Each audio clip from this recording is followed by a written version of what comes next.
They say history is written by the victors. But what happens when an entire civilization vanishes from the pages without a trace, and the victors pretend it never existed? Not with conquest, not with fire and sword, but with silence.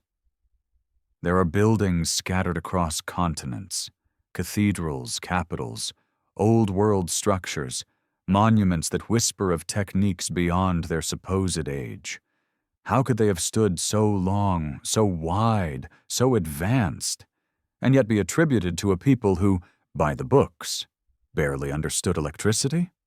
And then there's the name, Tartaria. Once appearing across antique maps, in the margins of obscure encyclopedias, or etched in the dusty corners of forgotten manuscripts, Tartaria was more than a myth. It was a continent-spanning enigma. A society erased not by time, but seemingly by design. Tonight, we begin tracing a spiral, from a cracked engraving on a 17th century globe to celestial alignments in Siberian soil, from imperial censures to architectural anomalies. This is not a journey to confirm, but to question. What if the past we inherit is not the one that happened? Welcome to Deformed History. If you're drawn to stories like these, the ones that live in the shadows between what we see and what was made to disappear, feel free to like and subscribe only if it feels right. And let me know in the comments, where are you watching from? And what time is it for you right now? I love seeing our little map of watchers light up around the world. In the corner of the Bibliothèque Nationale de France, deep within its temperature-controlled archives, lies a map dated 1652. It is aged like brittle parchment, its corners darkened with time, its ink faded to a ghostly sepia. But just above what we now call Russia, sprawling like a sleeping giant, a name is scrawled in Latin script: Tartaria. Not a city, not a region, a vast dominion that stretches beyond the Urals, across Siberia, and dissolves into the uncharted mists of Central Asia. No footnote explains its fall. No textbook lingers on its legacy. Tartaria, massive, nameless in our modern psyche, exists like a forgotten dream, archived and abandoned. This is where the spiral begins. What strikes first is the incongruity. For centuries, Western cartographers detailed Tartaria with surprising clarity, its borders, cities, even supposed kings. Yet modern historians treat it as a vague ethnographic term, an outdated label for nomads, Mongols, or simply others. Mark, but if it was nothing more than a misunderstanding, how do we explain the precision? The repeated naming of Great Tartary, Independent Tartary, Chinese Tartary, consistent and delineated across multiple European maps over 300 years. How does something imaginary occupy so much ink? In 1764, the French cartographer Robert de Vogondy published his famous Nouvel Atlas Portatif. In it, Tartaria is detailed as a sovereign territory, coexisting alongside the Qing Empire and the Russian Tsardom. And yet, by the 19th century, the term had all but vanished from cartographic use. No conquest, no annexation, no treaties, just silence. But history does not disappear without reason. Someone, or something, made it disappear. It is here that the first fracture forms, between what is recorded and what is remembered. Consider the architecture. In cities as distant as Kazan, Irkutsk, and even remote parts of Alaska, we find grand stone buildings with domes, arches, and facades built in styles allegedly centuries ahead of the local population's capabilities. Ornate, harmonious, and, most peculiarly, resistant to extreme climates. Local legends don't speak of their construction, they speak only of their discovery. The structures were always there, so the story goes. Waiting. Then there's the matter of mudfloods. Across the former expanse of Tartaria, countless buildings appear partially buried, windows underground, doors sunken beneath present-day street levels, architectural elements hidden beneath layers of earth. Cities like Omsk, Tomsk, and Novosibirsk all show signs of this vertical deception. Urban planners label it natural subsidence, the result of time and weather. But the scale is unsettling. In places, entire floors vanish below the soil, preserved like time capsules, left unexplained. The theory of the mudflood has emerged from these anomalies, a catastrophic global event, unacknowledged by academia, that buried an entire layer of civilization beneath meters of mud. Not over centuries, but suddenly. If true, it would explain the lack of records. It would account for the architectural mysteries.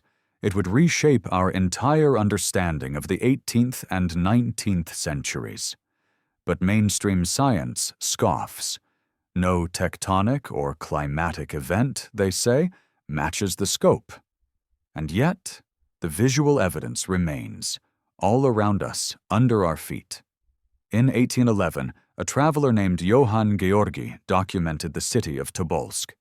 He remarked on the stone citadel with its high white towers, strikingly advanced for a place so remote. Georgi marveled at its symmetry, its elevated foundations, and the strange silence of the locals when asked about its origins. His travelogue, later suppressed, contains a single line that chills in retrospect. The stones whisper, but the people do not. There's a growing sense that something was hidden here, not just architecture or names, but entire ways of being. Language fragments recovered from the Yenisei River basin hint at scripts unrelated to Turkic or Slavic roots, etched into stone tablets stored today in obscurity. Some symbols bear resemblance to Vedic inscriptions, others to early runic alphabets.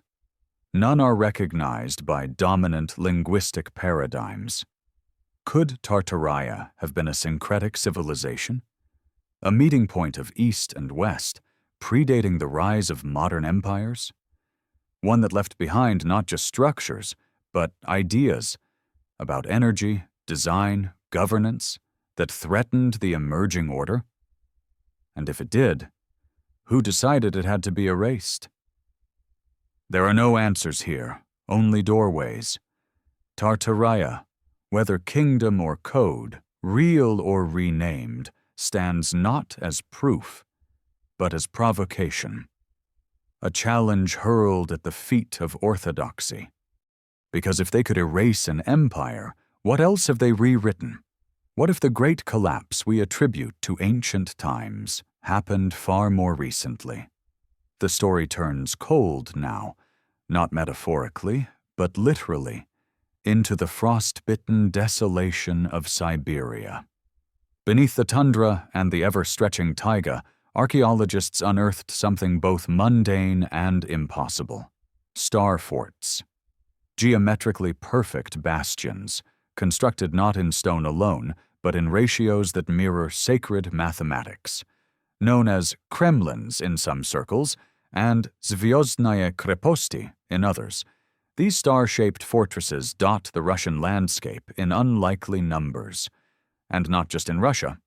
Italy, India, the Netherlands, North Africa, even along the Mississippi River, all crafted with mathematical precision, all eerily similar in design. Their symmetry follows the golden ratio. Their defensive logic defies the supposed siege technologies of their era. And yet, many are attributed to being built in the 17th and 18th centuries by local regimes that had neither the knowledge nor the means to carve entire geometric cities from stone and earth. Fortresses like Kronstadt, St. Petersburg's naval shield, rest atop islands that had no prior habitation and were submerged for centuries. Still, somehow, The designs predate the cartographic knowledge needed to chart the seabed. What power or knowledge existed then that allowed this? A quiet theory blooms within independent academic circles. These star forts were not merely military installations. They were energetic devices, antennas, capacitors, instruments of resonance. The orientation of each point aligns with planetary positions, geomagnetic lines, and lunar nodes, suggesting a function beyond defense. Some believe they were part of a global grid, a forgotten energy system built on principles lost with the fall of Tartaria. The very layout of the forts mirrors cymatic patterns, shapes formed when sound vibrates through matter. Could it be that the empire we erased understood the resonance of the earth? The implications are staggering. If these forts were designed not just for protection, but for channeling energy, what kind of civilization did that require? One not ruled by brute conquest, but by harmonic design, by a knowledge of frequency, vibration, and form. Nikola Tesla once said, "If you want to find the secrets of the universe, think in terms of energy, frequency, and vibration." Did Tartaria understand this before modern science ever articulated it? Then, as quickly as these thoughts emerge, they are buried, just like the forts. Official records state many of these structures were repurposed or demolished in the 19th century. Some vanished beneath rapid industrial development. Others became foundations for entirely new cities. But in nearly every case, the same pattern repeats. Documentation is scarce, original builders unknown, and any attempt to investigate is redirected or dismissed. In 1812, Napoleon's campaign into Russia turned into a disaster of historic scale. Textbooks blame frost, logistics, and scorched earth tactics. But among the soldiers' letters, now preserved in fragmented archives, are mentions of cities found eerily empty, with massive public buildings and no apparent inhabitants. One account describes avenues of stone palaces, glass still unbroken, yet no smoke from the chimneys. Another notes, a silence that was unnatural, as if life had simply exited overnight. These were not war-torn ruins. They were abandoned masterpieces. What empire leaves its temples behind and simply vanishes? In the heart of Moscow stands the Kremlin, literally meaning fortress inside a city.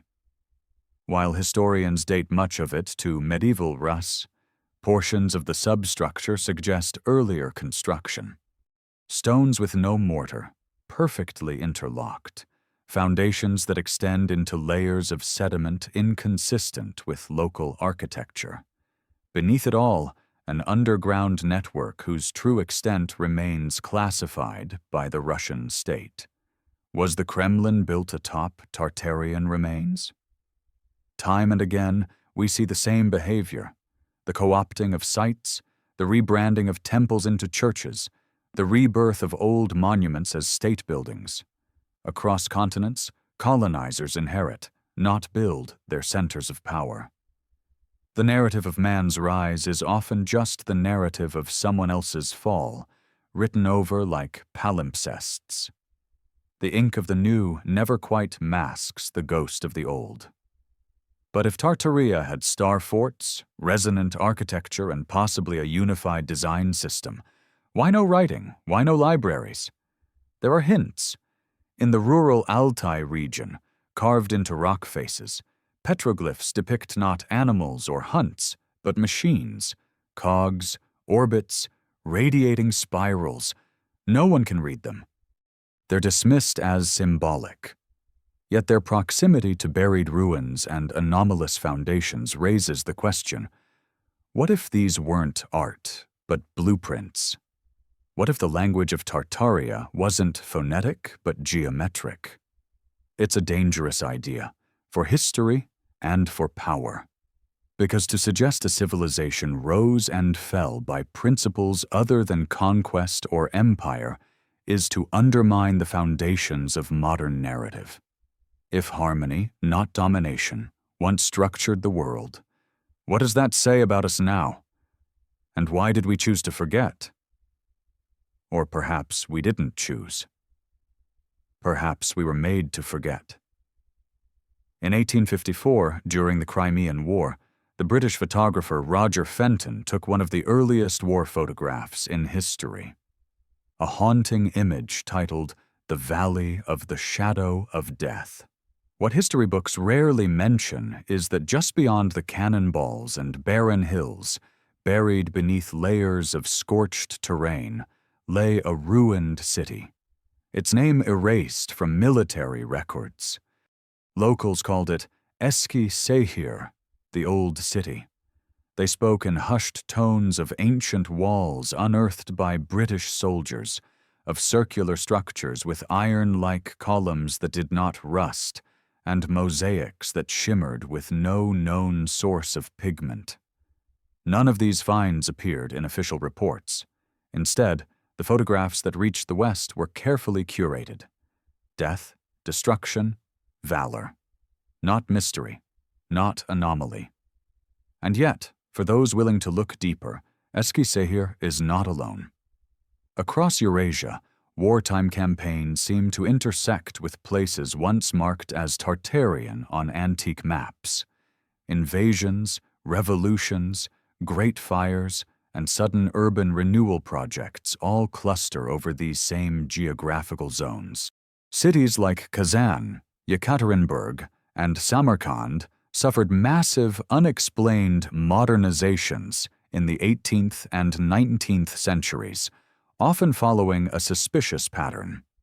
Destruction of old stonework, erasure of native archives, and replacement with neoclassical or Baroque structures credited to imperial architects. But again, the timelines don't add up. In many cases, the population at the time was too small, too poor, and too inexperienced to have erected such grandeur. And yet, the buildings stand, timeless, silent, covered in layers of soot and soothed by new names. We're told these structures were ahead of their time, or simply inspired by Western Europe. But what if that's the inversion? What if the West didn't inspire the East, but borrowed from a forgotten standard?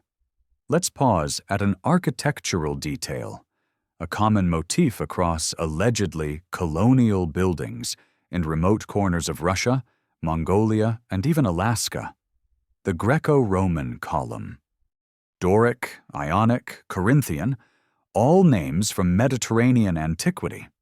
Yet these columns appear in Tartar strongholds that supposedly had no contact with the West, no tradition of classical design.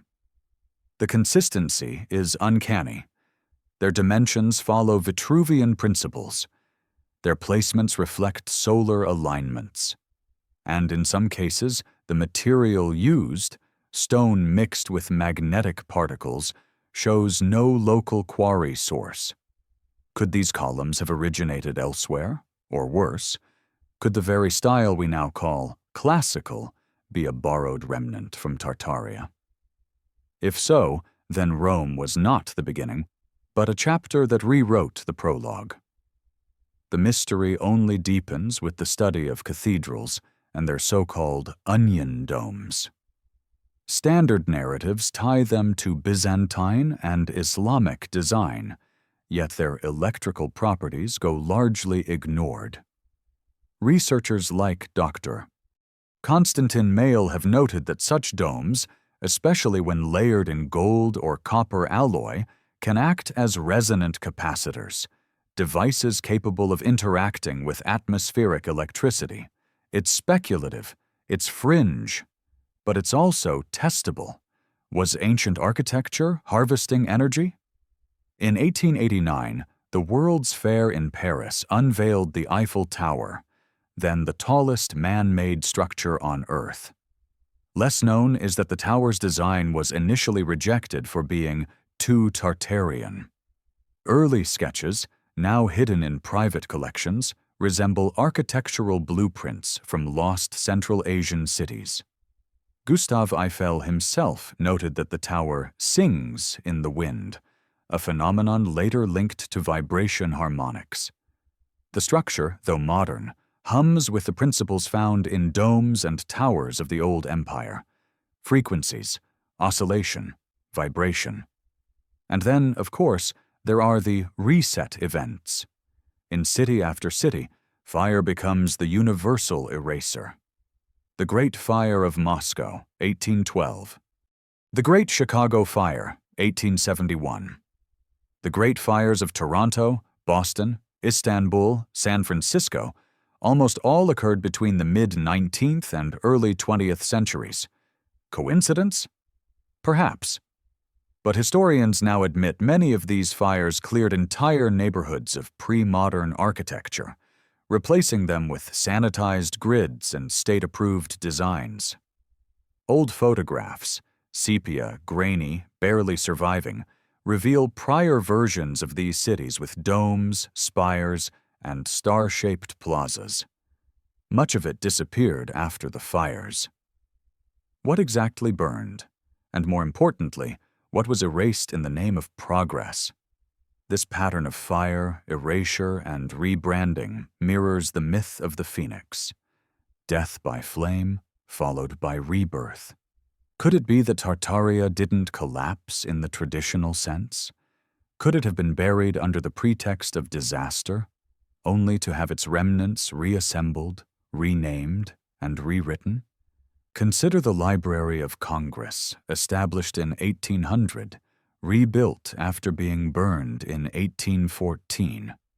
Its new collections included not just American documents, but mysterious volumes purchased from Europe, texts with missing provenance. Similarly, the Hermitage Museum in St. Petersburg houses thousands of artifacts labeled unknown origin, many adorned with symbology not tied to any specific Eurasian culture. These gaps in attribution aren't mere oversight. They're part of a systemic blind spot. Some researchers call it the epoch wipe, a deliberate compression and reshuffling of history to fit a narrower, linear model. Events once centuries apart are layered together. Empires are renamed, technologies reassigned, and the narrative becomes cleaner, simpler, more controllable. But within that sanitized story, echoes remain. What are we really seeing when we look at a cathedral in Siberia or a civic building in Ohio? Whose hands carved the stone if the supposed builders had neither tools nor training? Whose vision aligned towers with stars if local knowledge barely charted the sky? And more pressing still, why do we never ask? The year is 1883. A remote volcanic island in the Dutch East Indies, Krakatoa, erupts with such ferocity that it is heard nearly 3,000 miles away. The skies darken across continents. Sunsets glow blood red for months. But while the world remembers the explosion, few recall the strange phenomena that preceded it. Electromagnetic disturbances, reports of compass failures across Asian maritime routes, and stories from local villagers of harmonic humming in the ground. An audible frequency, low and resonant, days before the eruption. Science dismissed these accounts as superstition. Yet what if those tones weren't symptoms of natural chaos, but remnants of something else, an energy system faltering beneath the weight of silence? This brings us to the curious case of antiquitech, a term whispered in forums and fringe studies, referring to anomalous technologies embedded in ancient structures. These aren't steampunk fantasies. They are real components. Copper-lined chambers, parabolic reflectors carved from single stones, metallic alloys fused in ways that modern metallurgy cannot explain without high-energy processes. Not tools, but parts. Of what, we're not told. They're dismissed as ceremonial or ornamental, but their design suggests function: precise, consistent, and deliberate. Take the Siberian bell towers without bells. Standing in isolation across remote plateaus, these stone towers rise with no staircase, no inscription, and no interior access. Some are hexagonal, others spiraled, and almost all have a hollow resonance when struck. Locals say they ring during certain celestial alignments. No one claims to have built them. They're just there, like bones of a forgotten colossus. Now listen carefully to this. In 1901, in the Aegean Sea near the island of Antikythera, divers discovered a rusted, calcified lump among a shipwreck. It would take decades before X-ray imaging revealed gears, meshed and interlocked with ratios consistent with modern analog computers. The Antikythera mechanism, now housed in the National Archaeological Museum in Athens, could calculate lunar cycles, eclipses, and planetary positions. It is dated to 100 BCE. But if such a machine existed in the Hellenistic world, why no other examples? Why did its design vanish for over 1,500 years? Or is it only the Greek context that allowed it to survive the narrative filter? Could there be others, mechanisms like it, buried not beneath waves, but under soil and sanctioned forgetfulness? In 1892, the Russian engineer Alexander Frolov wrote of a peculiar pattern in the old cities of Siberia. When he mapped the placement of their central spires, fountains, and colonnades, a geometric pattern emerged. Not random, not aesthetic, but grid-like, tuned to a ratio. He hypothesized a kind of Earth circuit, a network meant to harness natural geomagnetic flows. His paper was published, mocked, and buried. The university revoked his credentials, and Frolov vanished into historical obscurity, but his diagrams survived, reproduced in samizdat zines during the Soviet era, where amateur researchers began to test the concept. They found resonance. Certain points, where domes had collapsed, where towers were bombed, still vibrated. A tuning fork held nearby would sing. Not loudly, but unmistakably. Could this be coincidence? In Vedic cosmology, the world is built not from atoms, but from vibration. Nada Brahma, they say. The world is sound. The same belief echoes in Sufi mysticism, in ancient Chinese medicine, even in Gothic cathedral design, where acoustic resonance plays a spiritual role. If Tartaria understood this principle, not as metaphor but as infrastructure, then its cities weren't merely built. They were tuned. And if these harmonic blueprints stretched across continents, it means Tartaria was never a local empire.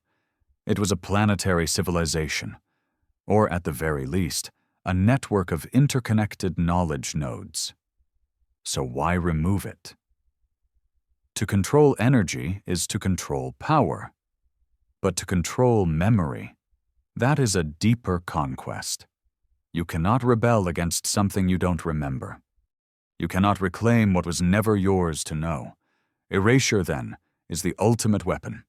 And yet, traces remain, not in vaults or museums, but in plain sight. Examine the world expositions of the late 19th century.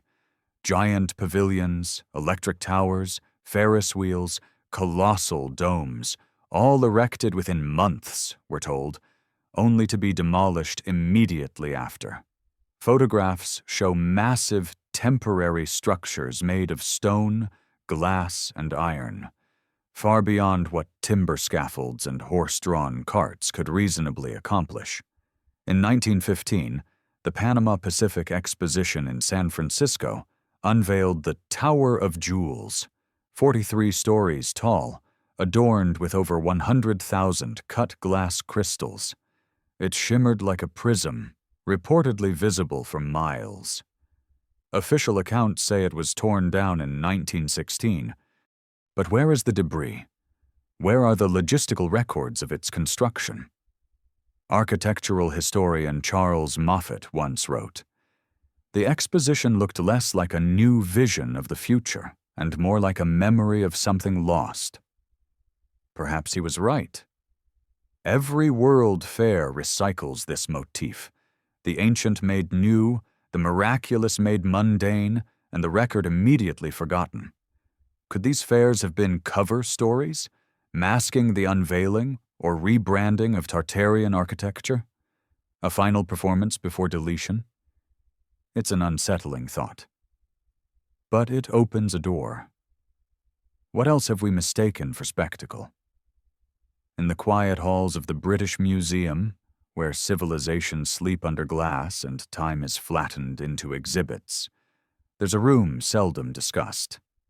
It contains fragments, not full statues, not grand mosaics, but shards of metal, pieces of architecture, and glyphs etched on copper plates whose provenance reads only Eurasia, circa 18th century, unclassified. No exhibit placard mentions Tartaria.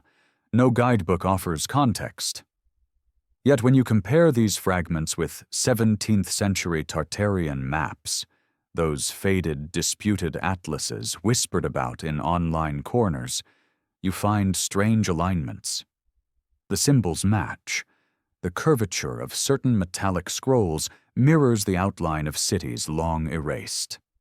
A crescent flanked by two opposing spirals appears again and again. This symbol, to the uninformed eye, is decorative. But to those steeped in ancient symbology, it's a synthesis: the lunar feminine, the solar masculine, and the spiral of time. It's found in Sumerian tablets, Dogon cosmology, and Tibetan mandalas. But here, it's carved into copper and bronze, supposedly no older than the 1700s. If Tartaria was a mere cartographic placeholder, why does it speak in the language of cosmogenesis? We turn now to language, or more precisely, to the ghost of language. A Polish linguist named Stanislaw Lubomirski, working in the late 1800s, compiled a dictionary of forgotten dialects of the Eurasian plains. He catalogued over 2,000 words from villagers in Siberia and the Central Asian steppe, words that bore no connection to known Turkic, Slavic, or Mongolic roots. Some were monosyllabic tones, others mirrored Sanskrit or even Proto-Finnic structures. One word kept appearing: tar. Not just as a name, but as a root for land, father, power, and curiously, vibration. Lubomirski's work was never published officially. His manuscripts reside in cracked boxes, donated posthumously to the University of Krakow. Could Tartaria mean more than a name? Could it be a linguistic remnant, an echo of how this empire saw itself not as a nation, but as a resonance? Language is memory encoded. When a language dies, a worldview dies with it. So what worldview have we lost? Let us follow a thread through symbols: the 8-pointed star.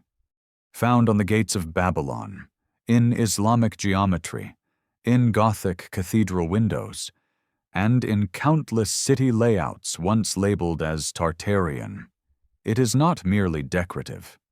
Mathematically, the 8-pointed star is a doubling of the square, a symbol of expansion, of the unfolding of the 4 cardinal directions and their polar twins, a symbol of mapping energy into space.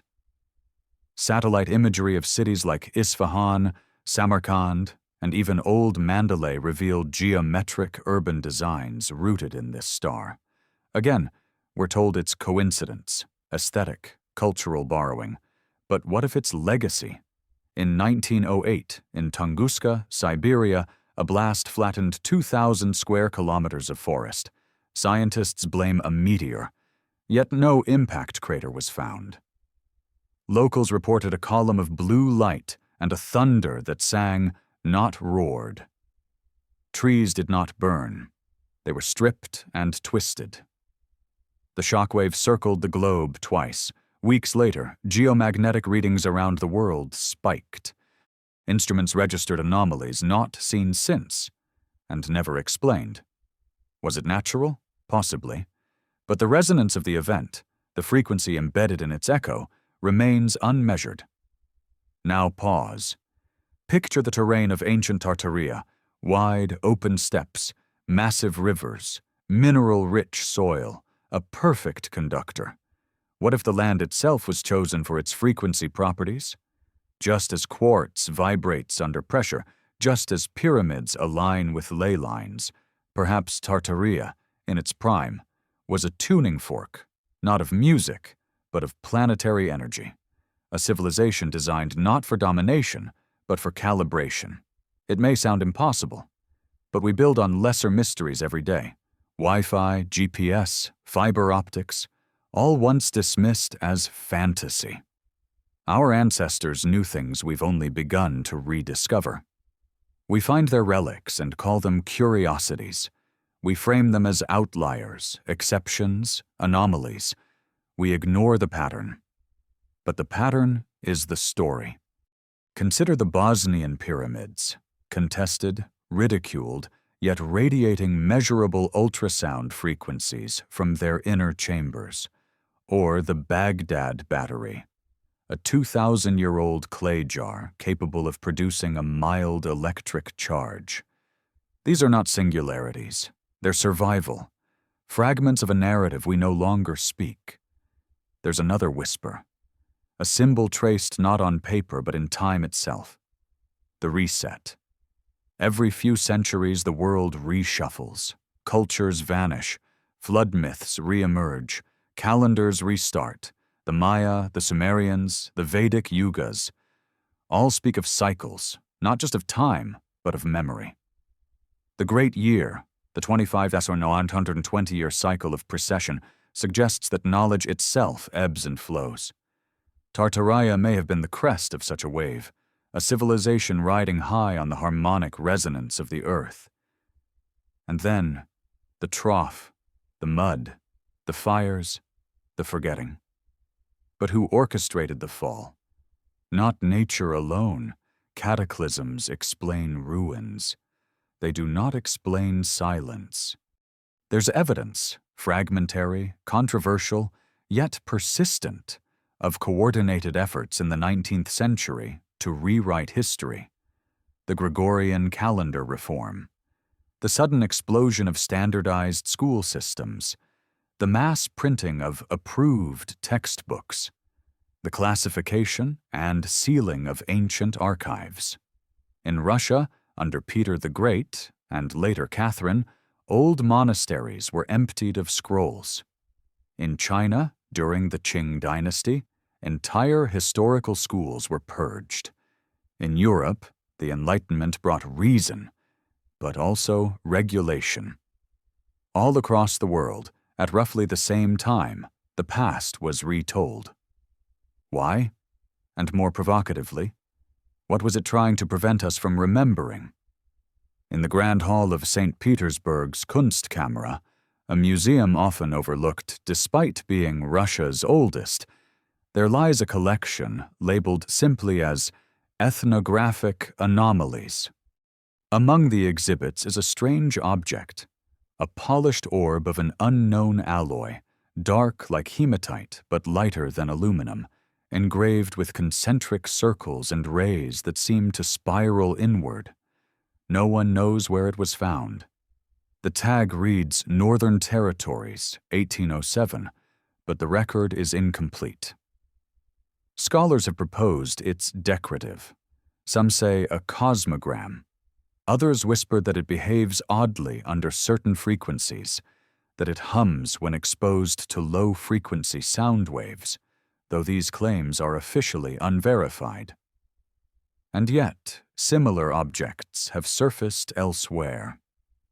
In the Museum of Anthropology in Mexico City, there's a near-identical sphere, this one carved in obsidian, with glyphs that vaguely resemble Mayan script, but with crucial differences.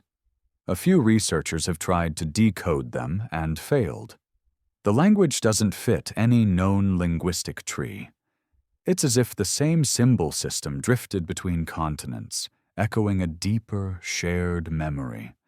Not trade, not migration, but a vanished lattice of knowledge, a forgotten tongue once spoken beneath the crust of history. How could two objects, separated by oceans and cultures, mirror each other so precisely? The deeper one looks, the more such anomalies multiply. Take the great Tartarian bell of Kazan, cast in the early 1700s, weighing over 200 tons, with no clear documentation of the technology used to create it. It was said to have a tone so low that it caused nearby glass to tremble.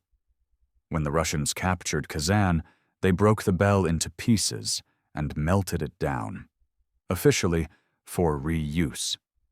But according to secret notes from a French emissary, the bell was silenced because it sang memories, his words cryptic, unexplained. It's easy to dismiss such lines as poetic fancy. But when poetry appears across languages, across centuries, echoing the same idea, that sound preserves, that resonance remembers. It no longer reads like metaphor. It begins to sound like code. In 1920, a relatively obscure electrical engineer named Rudolf Steiner, not the philosopher, claimed in a lecture to a Viennese society that certain buildings could store the psychic impressions of prior civilizations through architectural resonance. He cited domes in Prague and towers in Samarkand.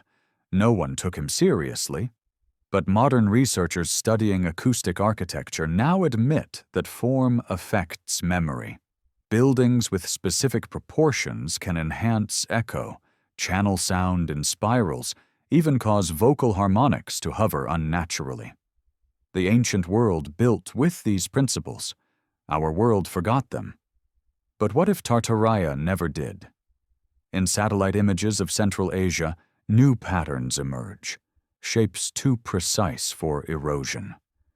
Vast circular formations in the Kazakh steppe, linear alignments in Mongolia. Some are overgrown, others partly submerged.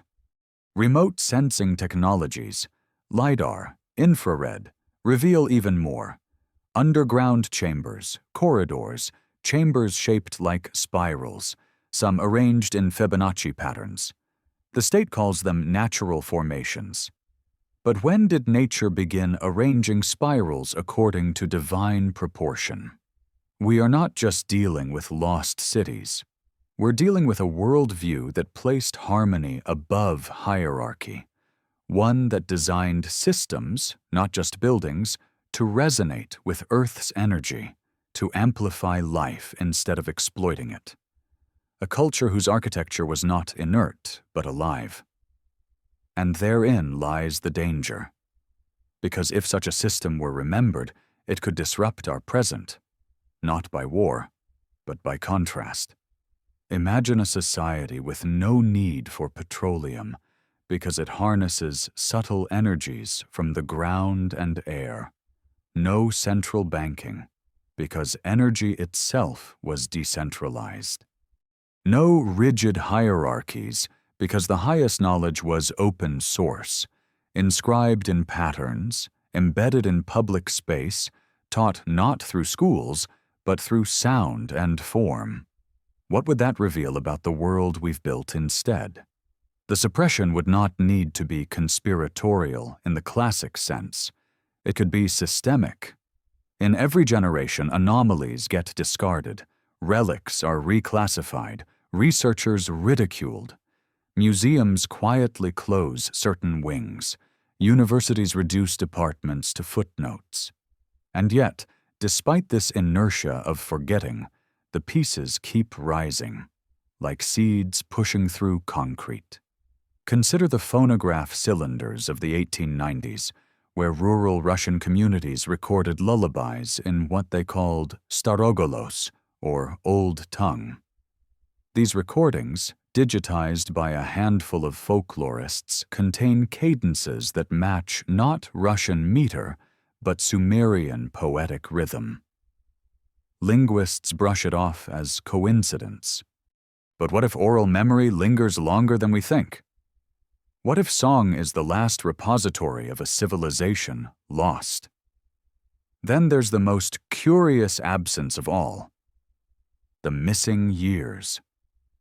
Historical records across Eurasia contain repeated inconsistencies in the dating of events. In Russia, the 17th century time of troubles spans a decade where few reliable records exist. In China, entire reigns are compressed, kings erased. The European Dark Ages are another anomaly, with fragmentary documents, duplicated chronologies, and sudden technological regression. This has given rise to the controversial theory of phantom time, the idea that certain centuries were fabricated, inserted into the timeline to patch a break, a reset. Most academics reject it outright, but the holes remain. And within those holes, Tartaria waits. What if we're living not after the fall, but after the edit? What if the real catastrophe wasn't fire or flood, but the deletion of memory itself? There's a building in Istanbul that rarely makes tourist guides, not the Hagia Sophia or the Blue Mosque, but an old structure tucked between antique bookshops near the Grand Bazaar. Locals call it the Nameless Tower. Officially, it has no historical record, no known architect, no confirmed date of construction. But its foundation stones match those found in Armenia, Crimea, and the Caucasus, fitted without mortar, carved with spiral glyphs, and darkened not by age, but by what seems like intense heat from within. The interior is bare, the ceiling vaulted. When sound is made in its center, whether by voice, whistle, or bell, it bounces back in triple echo, a reverberation that cannot be explained by its dimensions alone. Architectural students who visited it call it wrong. Acoustic engineers say it functions like a resonance chamber, not meant for echo, but for modulation, for tuning. So what, then, was it tuning? When we study ancient ruins, we often assume they're decaying reflections of our own values: temples, fortresses, palaces. But what if we've misunderstood the function entirely? What if Tartarian structures were instruments, not monuments, systems, not statements? Across the steppes and forests once labeled Tartaria, recurring patterns persist. Octagonal domes, spiral staircases coiling not upwards, but down into earth, like screw threads, towers with hollow cores and copper linings, cross-shaped floor plans. These are not architectural flourishes. They're blueprints for something else. In 1837, a Prussian engineer named Felix Traugott published an obscure paper titled Der verloren Klang, the lost tone. He posited that many ancient buildings acted as frequency filters, designed to resonate with the Schumann frequency, the natural electromagnetic resonance of the Earth at 783 Hz. His theory, radical at the time, was ignored. The paper vanished from public archives, surviving only in scattered citations. But here's the twist. In 2003, NASA scientists confirmed that human brain waves, especially in meditative states, synchronize with that very frequency. What ancient builders couldn't measure, they may have felt. What we calculate today, they might have lived. If Tartaria understood this resonance, if their towers, domes, and grids were constructed to harmonize with planetary rhythms, then we're not looking at a lost empire. We're looking at a lost interface, a way of being in the world where architecture was not shelter, but communion, not control, but connection. This brings us to the so-called megalithic inheritance, Scattered across continents are stone structures with no clear origin, predating known cultures by millennia.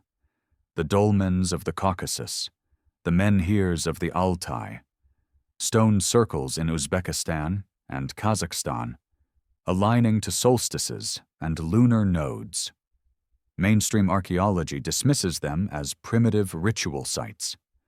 But if we apply the Tartarian lens, a synthesis of resonance, frequency, and geometry, they become nodes in a forgotten network. Imagine a civilization that didn't see Earth as territory, but as a living circuit board, rivers as wires, mountains as antennas, cities as capacitors, architecture as code. This would explain the worldwide consistency of certain motifs: the spiral, the eight-pointed star, the crescent within circles. It would explain the absence of centralized monuments to kings or conquest. Tartaria, if it existed, was not organized like Rome or the Mongol Khanates. It may have been decentralized, more like a fractal than a pyramid. Knowledge shared in geometry, preserved in song, embedded in stone. But if this system once functioned, what shut it down? The deeper one digs, the more the story bends toward interruption, an abrupt and total break. Mud, fire, silence, and then a new story rising in its place. We must return to the Mudflood. All across former Tartarian lands, 19th century buildings exhibit buried windows, doors below ground level, and floors sunken under layers of sediment.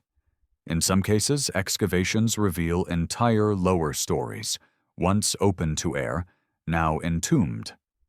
Urban historians call it urban stratification, the natural buildup of soil over time. But the consistency and depth of burial, often in cities with no flood history, suggests something else.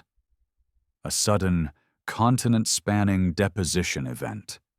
Could it have been global? Photographs from Paris, London, and New York in the late 1800s reveal eerily similar conditions.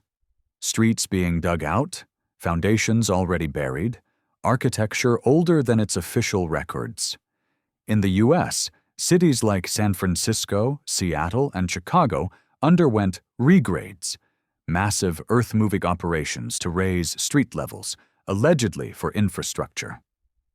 But what came first? The burial or the regrade? And why is no one asking? Even more disturbing is the absence of human remains in many Tartarian ruins. Cities allegedly destroyed by war or disaster show no cemeteries, no mass graves, no trauma signs. Just silence. Like the people, were simply gone. Was there a depopulation? Or something more profound? A disconnection? If Tartaria's systems ran on harmony, resonance between mind, body, building, and earth, what happens when that frequency is severed? Could memory itself collapse? Could the very experience of self, place, and history dissolve without architectural resonance to anchor it? It may sound unthinkable. But trauma does erase memory. And the deepest trauma is not violence, it is abandonment. We are told we emerged from caves, evolved through struggle, and clawed our way toward light. But what if that story is backwards? What if we began in harmony, and the fall was the dissonance? What if Tartaria wasn't a myth, but a memory repressed? A storm approaches Venice in the fall of 1846. The wind screams through alleys like a warning, carrying with it the stench of brine and dust. As lightning illuminates the Grand Canal, it reveals more than gondolas and grandeur. It exposes the waterlogged foundation of a building, long rumored to predate even the earliest republic. A scholar named Lorenzo Bianchi, writing in his now-lost journals, noted a moment of revelation that night. As floodwaters temporarily receded with the storm's pull, he glimpsed what he called the stone beneath the age, a layer of construction deeper and older than the Venetian foundation, etched not with Latin, but with symbols unfamiliar to any European tongue. Bianchi claimed the glyphs matched those found on weathered stones near Lake Baikal, thousands of miles away, across lands no empire had ever directly connected. How could this be? The symbols formed spirals, interlocking triangles, radiant suns with concentric circles. He copied them furiously in his journal, later comparing them to petroglyphs uncovered in remote Siberian cliffs, one's locals called the voice marks. Indigenous legends claimed these markings were placed not by man, but by the sky drawers, beings or ancestors who spoke in lightning and laid cities in sound. No record of these journals exists in public archives now. Only a few excerpts remain, quoted mysteriously in early 20th century publications before vanishing into collector vaults. It's always like this with Tartaria. Pieces that nearly speak, then vanish. Artifacts that appear, then are reclassified. Connections almost drawn, then pulled back like waves from shore. But that night in Venice points us toward a deeper truth. That the layers of civilization we inhabit are not stacked by time alone, but by intention. Beneath each story is another, silenced, buried, scrubbed clean. And the deeper one digs, the more the roots of Tartaria seem to stretch, not just across geography, but into psyche. This is not merely about forgotten buildings or lost technologies. It's about memory architecture, the design of remembrance itself. Consider the strange uniformity of school systems established across Europe and the Americas in the 19th century. Suddenly, children in London, St. Petersburg, Paris, and Boston were taught nearly identical historical narratives: Romans, Greeks, Enlightenment, Industrial Revolution. The same timeline, the same civilizational arc. Deviations were labeled superstition or folklore. Local histories became side notes, mythologized or erased. Was this global standardization a coincidence, or was it a firewall? In psychological terms, trauma often causes memory suppression. What if cultures can experience the same?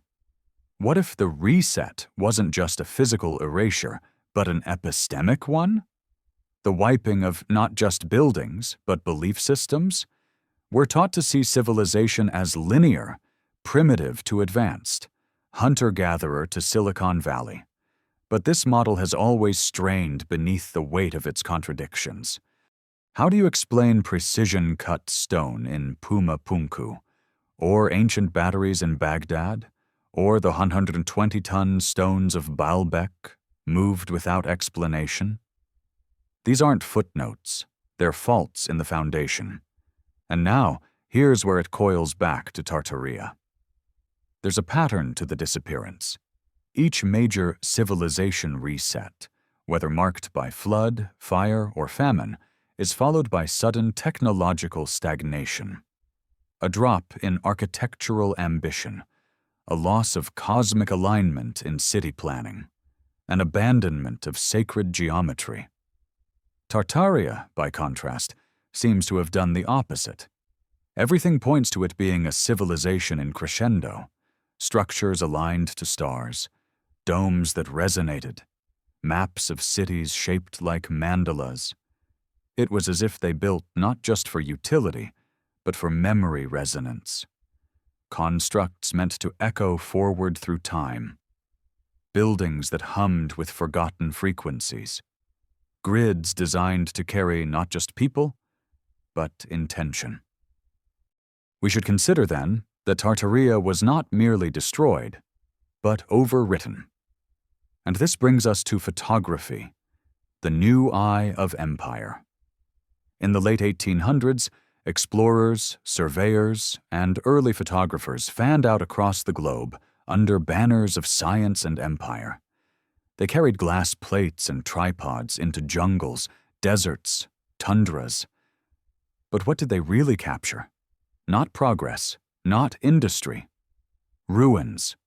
Ruins already there. From South America to Central Asia, from the American Midwest to the Himalayas, they photographed cities with no known builders, roads that led nowhere, bridges with no rivers beneath them. Their journals sometimes contain panic, muttered fears of discovering not the primitive, but the impossible.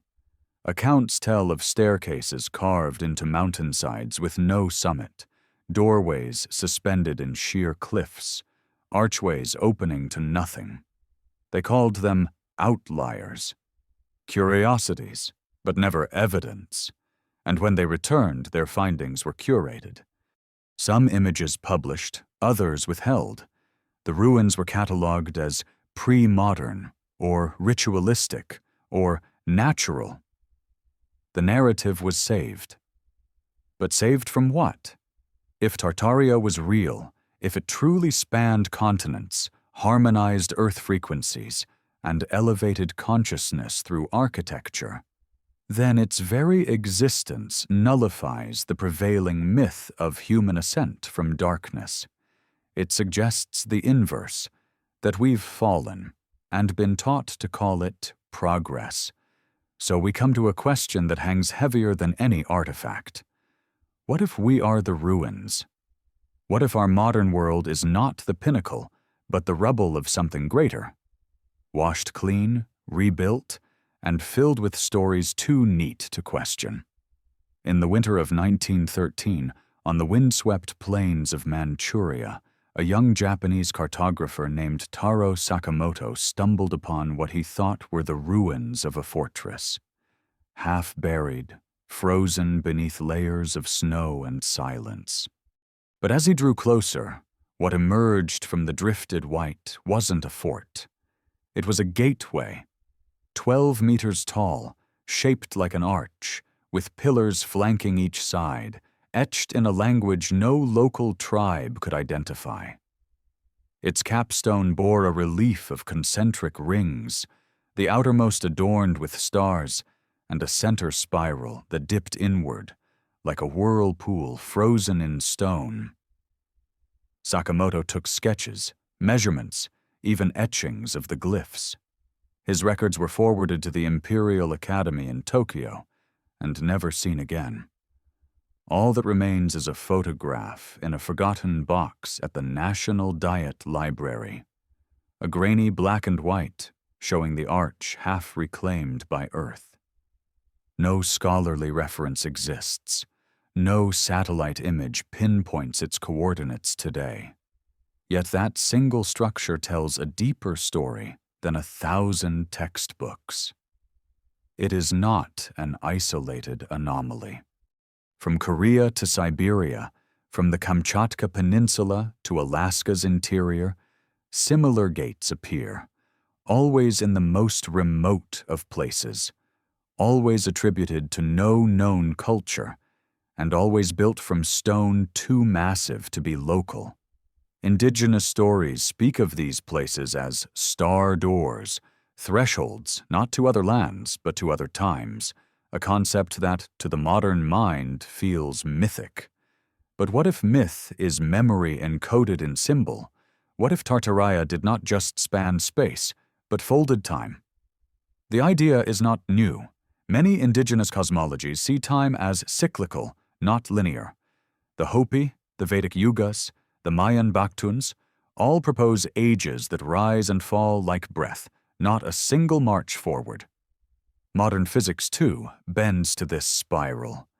Time dilation, relativity, the Einstein-Rosen bridge. Perhaps the ancients knew, without telescopes or equations, what we are only now rediscovering: that time is a field, not a line. Could it be that Tartarian technology was less about machinery as we know it, and more about tuning time? Evidence, thin but persistent, hints at this. Ancient calendars from Central Asia, unearthed near Issyk-Kul Lake, depict not 12 months, but 12 spirals, each one made of 365 concentric rings. A perfect solar year in fractal form. At the center of each spiral, an empty space, a void. Scholars guessed it was decorative. But what if it's something else? A place where time resets? A silence built into the song? And then there's the matter of the clock towers, all across former Tartarian cities, whether in Kazan, Prague, Tashkent, or even Boston. Clock towers rise like sentinels, grand, ornate, impossibly intricate. But here's the puzzle. Many of these towers predate mechanical clocks themselves. The timekeeping devices were added later. The towers were already there. So what were they originally? A controversial theory suggests they were tuning forks of sorts. Not literal ones, but energetic resonators, aligned to solar and magnetic coordinates, designed to mark not the hour, but the harmonic moment. Sound instruments on a civic scale. This would explain why so many of them chime, not just on the hour, but at seemingly arbitrary intervals. Some even emit frequencies outside the human auditory range, measurable only with modern equipment. Architects write it off as coincidence, acoustics. But if these towers hum, what are they singing? And who taught them to sing? The theme repeats: vibration, resonance, time. Tartarian architecture doesn't simply endure, it speaks, through proportion, through placement, through sound. It remembers in ways our modern materials cannot. Stone holds frequency. Geometry guides flow. When these buildings fall, it's not just history that crumbles. It's harmony. The collapse of a language written in form. So what caused that collapse? One idea, both ancient and scientific, is dissonance. Just as harmony builds, dissonance breaks. In music, too many clashing notes rupture the composition. In physics, resonance can build until matter shatters. What if a similar phenomenon occurred in Tartaria? Not war, not meteor, but vibrational overload. Natural or induced. A disruption so profound it fractured not just structures, but the very memory grid that bound them. We've long feared weapons of mass destruction. But what if the greatest weapon ever used was one of mass dissonance? A sound that silenced a civilization. The ruins we find, half buried and echoing with unanswered questions, may not be remnants of destruction, but of disconnection. Like instruments left out of tune, like songs we no longer know how to sing. And yet, there are echoes. In the rhythmic chants of Siberian shamans, in the spiral dances of Kazakh steppe ceremonies, in lullabies hummed by grandmothers in remote villages, melodies that don't match the modern scale, frequencies that don't conform, songs without known origin. Could these be the final traces? Survivals, not of culture, but of tone? Modern science is just beginning to map the effects of sound on the human brain. How frequency shapes thought, mood, even cellular function. What if Tartaria knew this intrinsically? What if their cities were built not just for living, but for remembering? Then the question changes. It's not, where did Tartaria go? It's, what part of it still lives within us? A faded photograph taken in 1904 captures an unassuming street in Irkutsk, Siberia.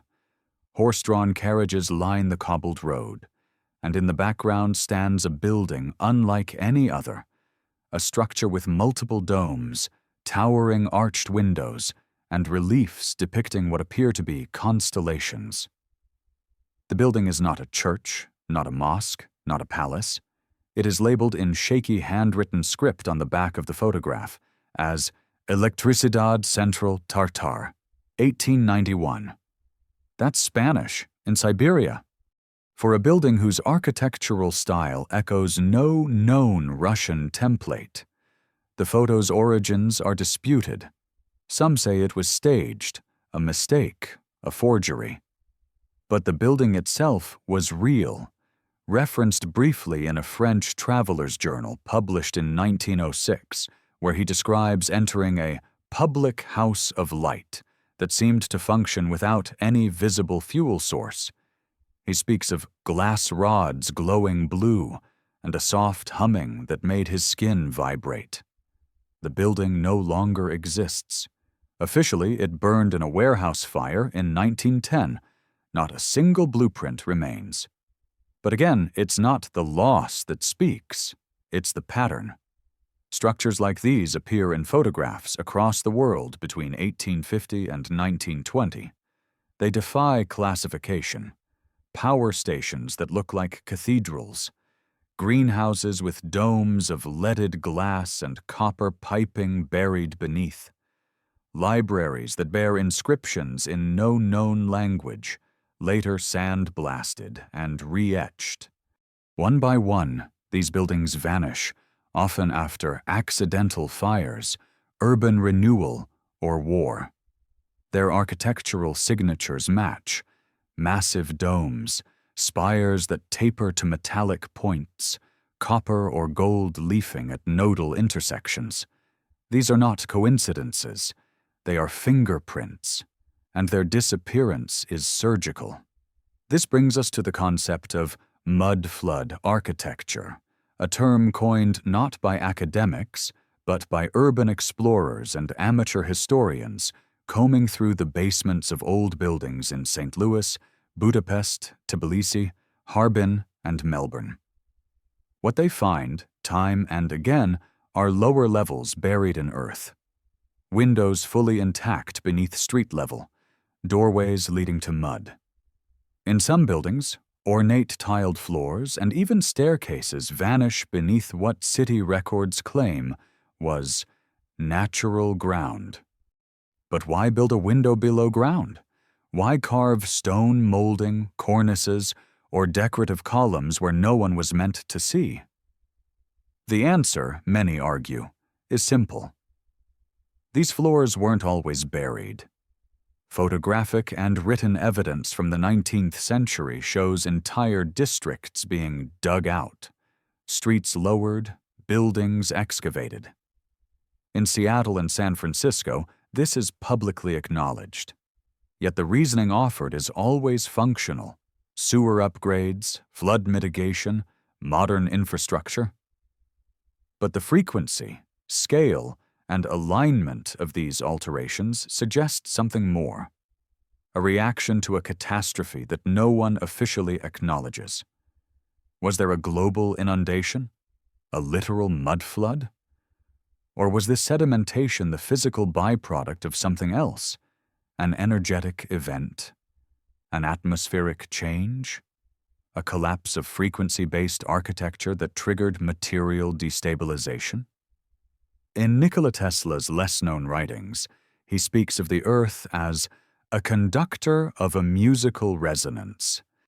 He believed that entire cities could be powered wirelessly through ground and air, provided the structures were designed to resonate with the correct frequency.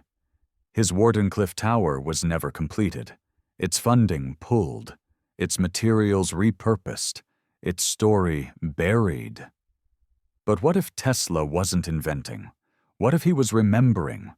What if the principles behind his wireless energy transmission were not new at all, but recovered fragments of Tartarian knowledge? This theory gains traction when one examines the cathedrals of the Old World, not just in Europe, but in parts of Asia, North Africa, and the Americas. Many of these buildings, though religiously rebranded, contain impossible acoustics: whispering galleries, giant pipe organs with unknown sources of air pressure, subterranean chambers that amplify rather than dampen sound, metallic domes whose shape and orientation mimic early capacitor designs. Some researchers propose that these were not churches in the modern sense, but power stations, healing centers, or harmonic nodes in a global energetic network. Their rebranding as places of worship was a clever inversion. Hide them in plain sight, reassign their purpose, rewrite the rituals. That process of rewriting is not unique to architecture, it also happens to memory. In the early 20th century, European psychology saw the emergence of trauma theory, the study of how memory collapses under stress, how events too large or too painful to comprehend become buried, split, or fragmented. Carl Jung proposed that collective trauma could embed itself in cultures, forming myths, symbols, even religious structures as coping mechanisms. What if the collapse of Tartaria wasn't just physical, but psychological? A trauma so vast, so disorienting, that cultures across the globe collectively chose to forget. Not through deception, but as a survival instinct. This would explain the uncanny symmetry between flood myths, Tower of Babel archetypes, and stories of a great fall found in every tradition. It would explain why so many structures were left standing, but hollowed of meaning. Why entire cities became ghost towns, waiting for a new name, a new story. In this light, the modern era is not a dawn, but an amnesia.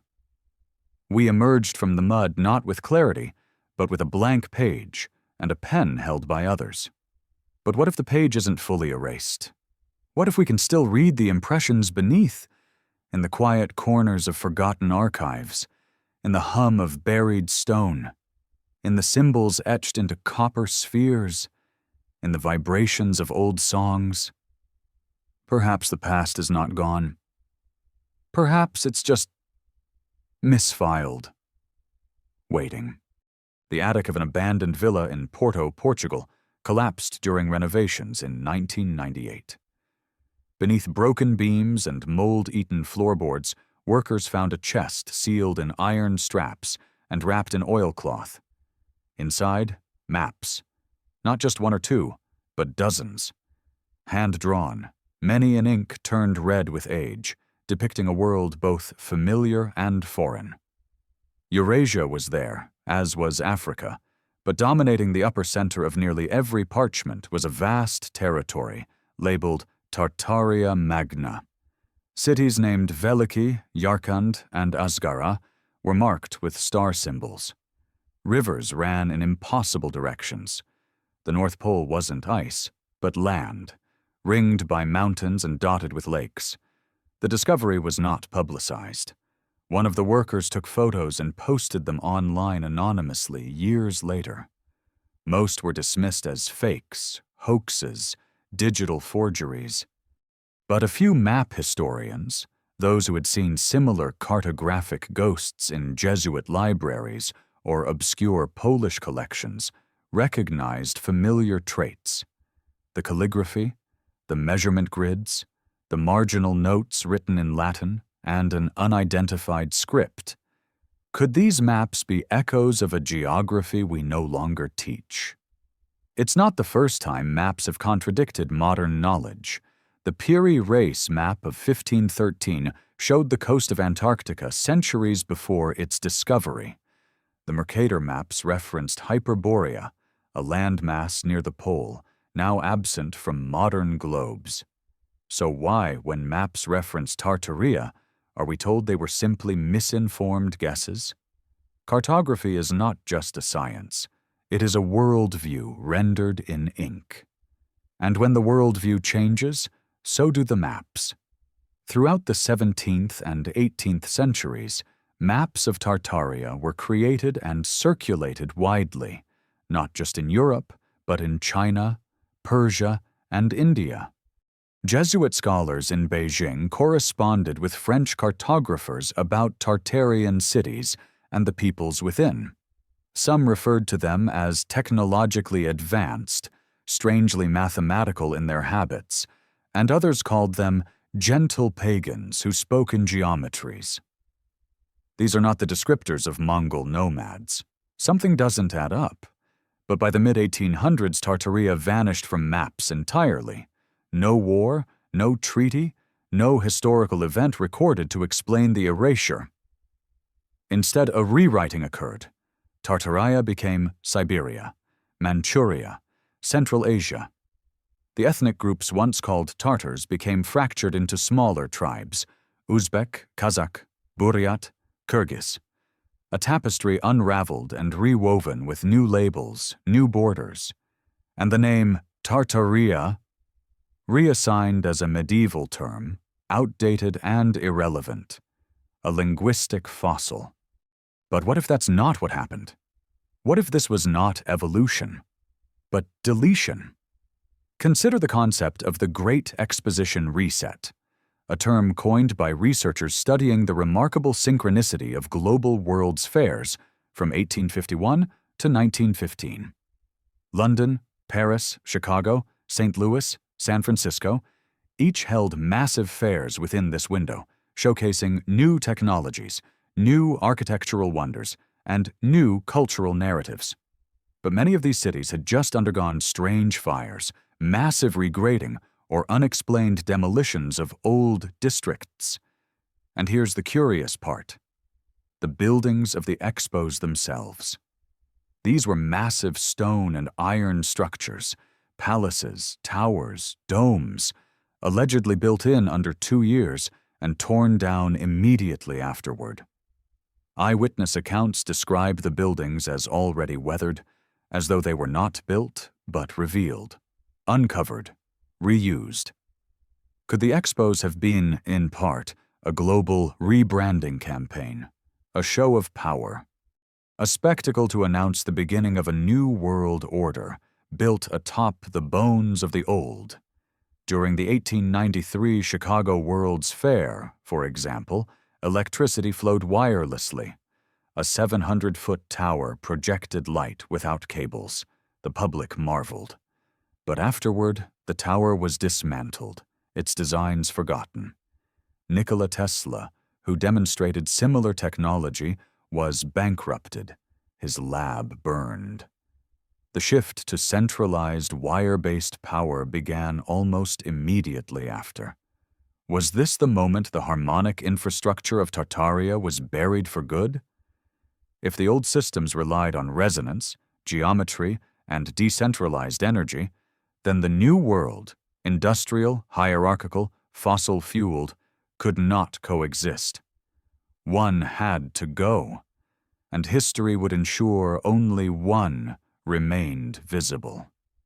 Even today, remnants of Tartarian infrastructure persist beneath our feet and above our heads. The grid plans of cities, the alignment of streets with solstices, the domes and spires repurposed as government halls or cathedrals. We live in their shells, unaware. Yet sometimes, a glitch appears. In 2011, a seismic scan beneath Astana, now Nur Sultan, Kazakhstan, revealed an anomalous structure, a hexagonal chamber deep beneath the city center. Geologists claimed it was natural, but leaked documents described metallic veins running through the chamber walls and a repeating tone, too low for human hearing, emanating every 72 hours. This is not architecture as we know it. This is resonance architecture, infrastructure designed not for convenience, but for calibration, of place, of people, of planet.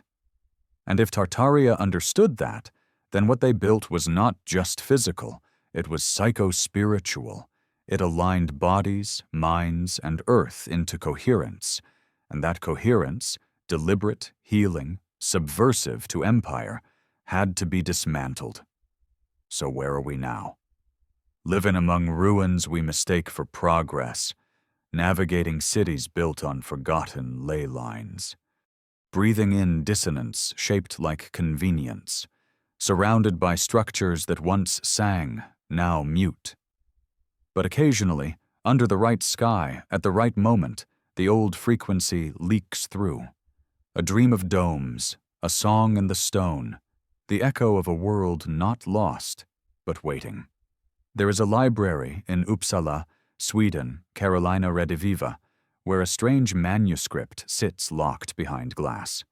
Known only as the Codex Argentius, or Silver Book, it is often presented as a 6th century Gothic Bible written in silver and gold ink on purple-dyed parchment. But its deeper mystery lies not in translation, but in omission. Linguists who have studied the script note inconsistencies in grammar and glyph formation. Some of the characters do not appear in any other known Gothic text. In the margins of several pages, symbols faintly resemble early Tartarian sigils, spirals, mirrored glyphs, geometric keys. When viewed under ultraviolet light, hidden patterns emerge, faint etchings of what appear to be star maps, drawn with a precision impossible for its alleged age. It raises the question, was the Codex a Bible at all? Or was it something older, retouched, rebranded, assimilated into a framework palatable to the emerging church-state complex?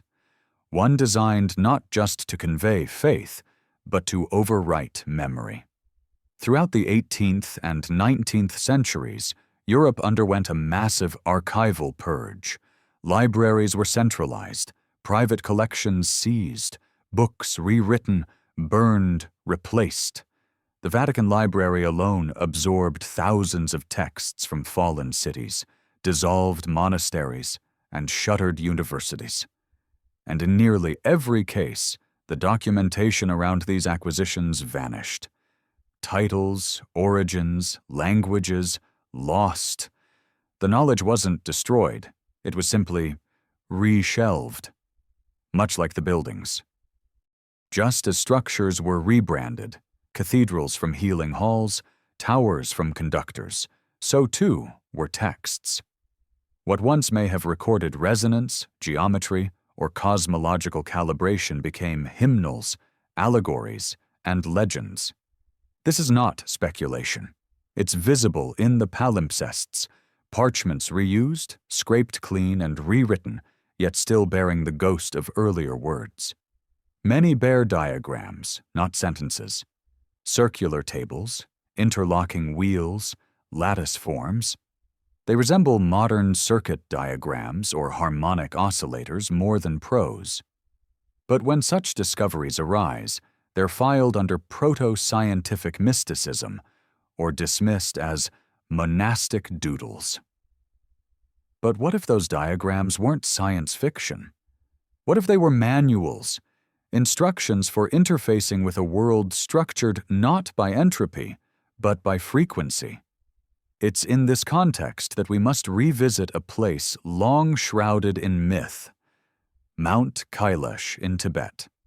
Often referred to as the Axis Mundi, the world's axis, it is the only major Himalayan peak that no one has ever summited, not due to danger, but by decree. All who attempt to climb it turn back, struck by sickness, storms, or an overwhelming sense of dread.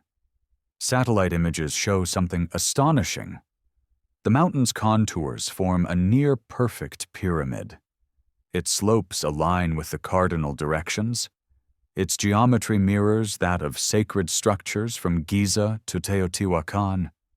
At its summit, local lore says, resides the gateway of time, the place where memory folds and resets. Ancient Tibetan texts describe it not as a mountain, but a machine, a living temple. Could it be that Tartaria once extended here, not as an empire of conquest, but as a web of resonance centers, each node tuning a specific frequency of life on Earth?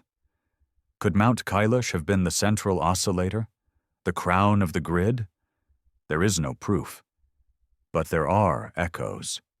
In 1922, a German explorer named Hermann Wirth published sketches of stone tablets he found in a ruined Central Asian monastery.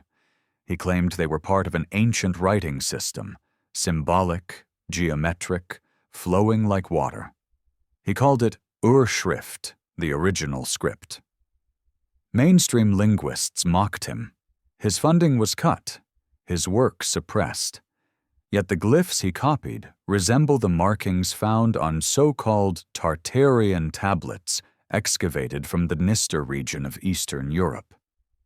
Archaeologists still debate their age. Some date them to 5000 BCE, others much later. But none have translated them. The symbols don't match any known language. They're more like frequencies encoded in form. Because perhaps they are. Perhaps the original script of humanity was not phonetic, but harmonic. Not meant to be spoken, but resonated. And what happens when that script is lost? Disconnection, forgetfulness, the collapse of collective coherence. We live in a time obsessed with data. Every second, terabytes of information are generated, uploaded, stored. But information is not knowledge, and knowledge is not memory. Tartaria may have had no digital cloud, no hard drives, but they built with stone, light, sound. Their archives were cities themselves, structures you could walk through, feel, hum with, a living internet of resonance. When those cities fell or were buried, we lost not just data, but the medium itself. And so, today, we sift through ruins looking for code. We parse texts rewritten a dozen times, hoping to glimpse the original equation. We photograph domes and towers, not knowing they once formed circuits. We listen to chants, not knowing they once opened doors. But perhaps the memory is not fully gone. Perhaps it survives in the intuitive, the dreams we can't explain, the sense of awe in certain spaces, the way music can move us to tears without a word. These are the residues of resonance, traces of a language beyond speech, a Tartarian language, one that was not destroyed but simply muted. And so we ask again, what would happen if it were heard once more? In the heart of Bucharest stands a building that shouldn't exist. The Palace of the Parliament, completed in the late 20th century under Nicolae Ceausescu's regime, is often described as a symbol of totalitarian vanity, a massive stone monolith with over 1,000 rooms, larger than the Pentagon, heavier than any administrative structure on Earth. But beneath the nationalist narrative lies a quieter mystery. The structure sits atop older foundations that extend deeper into the earth than official records admit. During construction, engineers reportedly encountered vast chambers already carved into the bedrock, tunnels that led nowhere, spiral ramps descending far below the water table, walls lined with a smooth, non-native material that resisted drilling. Much of this was never documented. Workers vanished. Budgets ballooned. Ceausescu ordered the area sealed and the official blueprint altered. Today, few speak of these depths, but among the whispers from surviving construction crews, a term repeats, the old bones. Some claimed the complex was not built, but rebuilt. That the megalomaniacal dictator didn't originate its scale, but merely inherited its blueprint, one buried under layers of rewritten history. So we must ask, what are we truly building upon? All across the former territories marked Tartaria, Eastern Europe, the Balkans, Central Asia, we see this pattern. Massive buildings allegedly erected in impossibly short time frames, substructures that make no architectural sense for their era, basements that are deeper than the foundation logic requires. Many contain bricked-up archways, sealed corridors, vaulted chambers filled with earth. Even more puzzling, many of these sealed chambers generate measurable electromagnetic anomalies. Devices malfunction. Compasses spin. Local legends warn children not to approach, not because of ghosts, but because the stone sings. Again, we find the theme of vibration. But this is not New Age metaphor. It's empirical.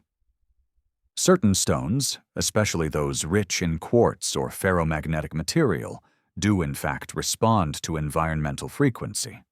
Ancient builders selected such materials with precision.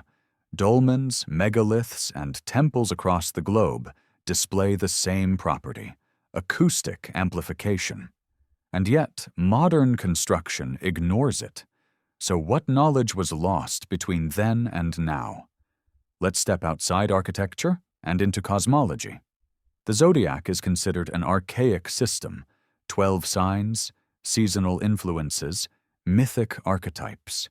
But deeper within ancient star charts lies something else entirely: a geometric logic that links the movement of the heavens with the arrangement of Earth's sacred sites.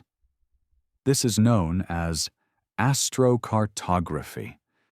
Tartarian structures, when mapped en masse, appear to mirror celestial arrangements. Cities aligned along Earth's energetic grid, the so-called ley lines, match not only solar and lunar nodes, but deep sky constellations. The star forts themselves often point to Polaris, Sirius, or Vega. It's as though the cities were not just built to occupy space, but to mirror the heavens.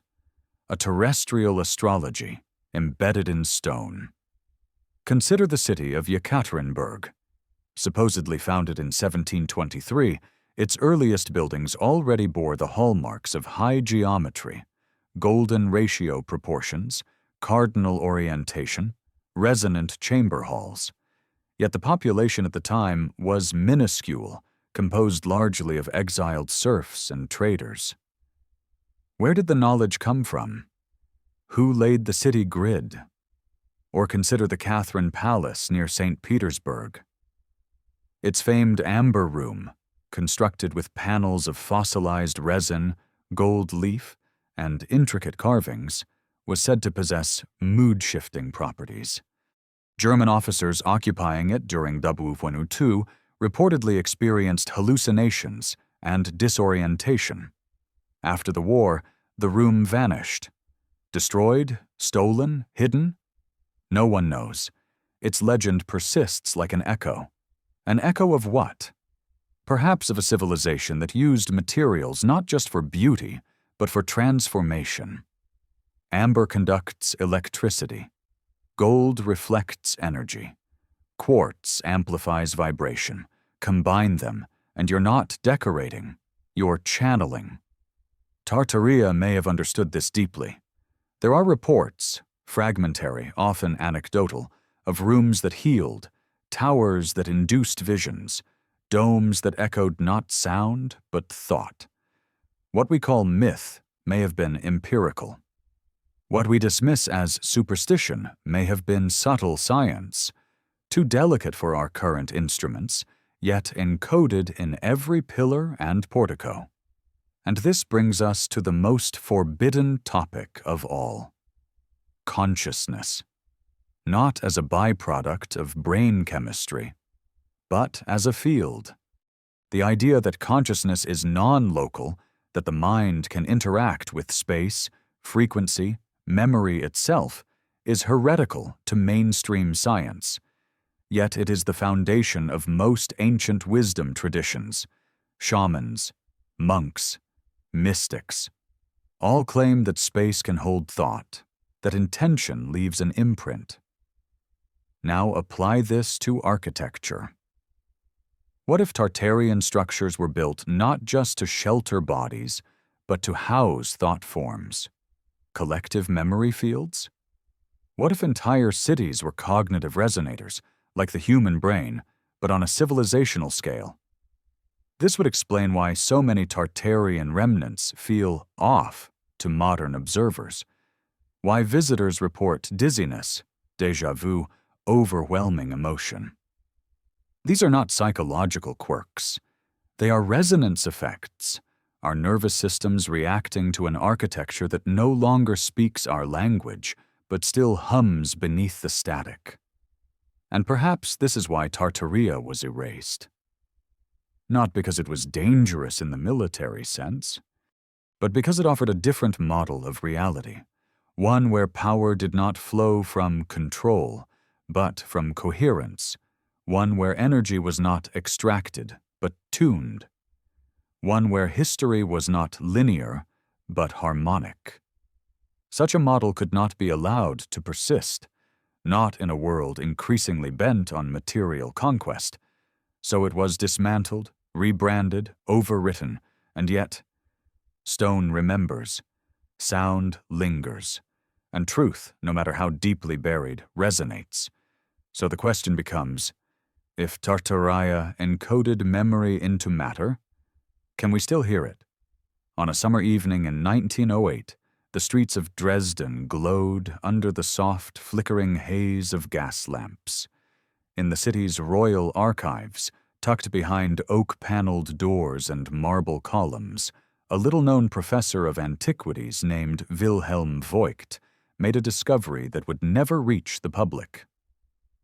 While cataloging a donation of medieval scrolls from a defunct monastery, he found, bound in cracked vellum, a codex titled Memoria Alteca. The text was incomplete, pages torn, margins burned, but what remained was stunning. Written in Latin and a ciphered tongue no code breaker of the time could identify, the manuscript described a great harmonic empire in the East, ruled not by monarchy, but by architects, a council of builders, a synod of sound. The document detailed vast cities designed to echo the stars, towers tuned to the voices of the moon, and vaults that resonated with memory. Voigt sent fragments to Berlin, hoping for translation. The response was swift and final: confiscation. Within weeks, he was dismissed from his post. His name disappears from academic correspondence. His codex never mentioned again. But what had he uncovered? It seems each century bears a handful of these moments, a flare of forbidden memory, a glimpse through the veil, only to be extinguished, sealed, or spun into legend. And always the pattern persists. The thing that is discovered is not new, but impossibly old. Far older than official timelines allow, and always the artifact, document, or structure points in the same direction, toward a world that once was, not a primitive world, not an alien world, but a high one. A civilization of alignment, resonance, and light. We must now consider the most provocative possibility that Tartaria wasn't simply a place, but a system. A civilization built not on geography, but on principle. Its borders weren't drawn with blood, but with frequencies. Its language wasn't spoken, but encoded in form. Its power wasn't centralized, but distributed across networks of towers, domes, star forts, and geomantic alignments. And if this is true, then erasing Tartaria was more than a political act. It was metaphysical warfare. Think of the implications. If buildings can store memory, if sound can carry intention, if geometry can heal, then controlling the shape of cities becomes the most powerful form of governance. This idea was not lost on those who came after. In the 20th century, modern architecture shifted drastically. Glass, steel, straight lines, exposed function, beauty, harmony, proportion, abandoned. Brutalism replaced sacred geometry. Rectangles replaced resonance. Concrete replaced stone. And with it, something ancient was severed. Our cities stopped singing. They began to hum, yes, but a low, dead hum. One of fluorescent lights and electric cables, one of asphalt and industry. The difference is subtle but devastating. One resonance enlivens, the other suppresses.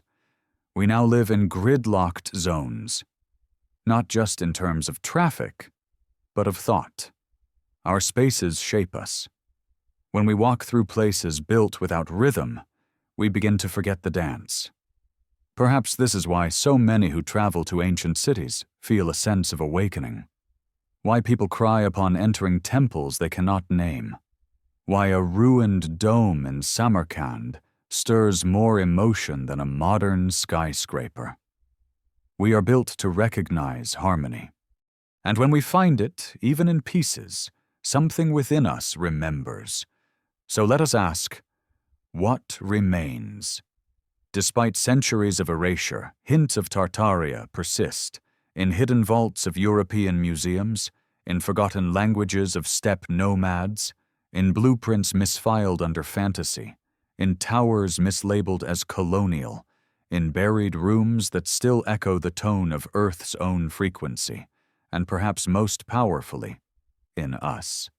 Genetic memory is a contentious topic in biology, but increasing research shows trauma, fear, and even learned behaviors can pass through generations epigenetically.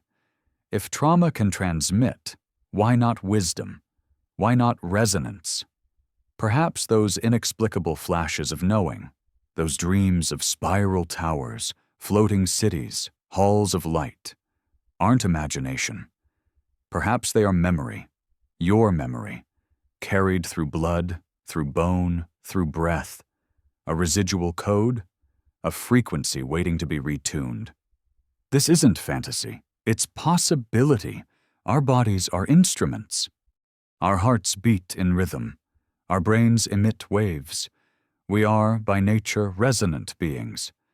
And once, we built a world to match, a world called Tartaria. Its cities did not separate man from nature, they harmonized the two. Its towers did not scrape the sky, they sang with it. Its archives were not locked in databanks, they were embodied in space, in tone, in sacred proportion. That world, we're told, never existed. But what if we've only forgotten how to hear it? What if memory is not stored in books, but in pattern? Not in words, but in form? Then we must begin to look not with eyes, but with attunement, not with the mind alone, but with the whole self. The ruins are everywhere, not just in the steppes, not just in the cathedrals, but in parking garages, in bricked-up arches, in buildings passed daily and never questioned, in the melody of places that feel familiar without reason. And so we must wonder, if we learn to listen again, truly listen, will the cities rise? The city of Baku, Azerbaijan, stretches its fingers into the Caspian Sea, an oil-laced peninsula lined with brutalist towers and glass facades. But beneath this modern mask lies a city far older and stranger than its skyline admits. Deep within the erasure, the old city walls, there exists a tower that refuses to speak, the Maiden Tower. Cylindrical, 12 stories high, made of limestone blocks whose origin remains disputed. No mortar, no clear seams. A spiral staircase coils upward within, though to what end, no one knows. It has no ornamentation, no iconography, no clear religious or political purpose. Theories abound. Zoroastrian temple, watchtower, fortress. But one detail remains persistently ignored. The tower's axis is tilted exactly 45 degrees east of true north, aligning with Sirius during its heliacal rise in the pre-modern calendar. And when the sun strikes the tower's upper rim on the summer solstice, the interior staircase, normally cloaked in darkness, glows in a blue-white band of light for precisely 4 minutes. Is that accident? Or is it memory? Scholars rarely linger on these details. They're chalked up to sun worship or architectural coincidence. But when this same alignment is found in other Maidan towers in Samarkand, Kashgar, and the forgotten ruins of Merv, one begins to sense a blueprint. A forgotten architectural language, not of ornament but of alignment. Let's widen the frame. Throughout Central Asia, archaeologists continue to unearth vast networks of underground corridors, cisterns, and chambers, often beneath cities that allegedly had no running water system, no aqueducts, no known builders capable of such engineering.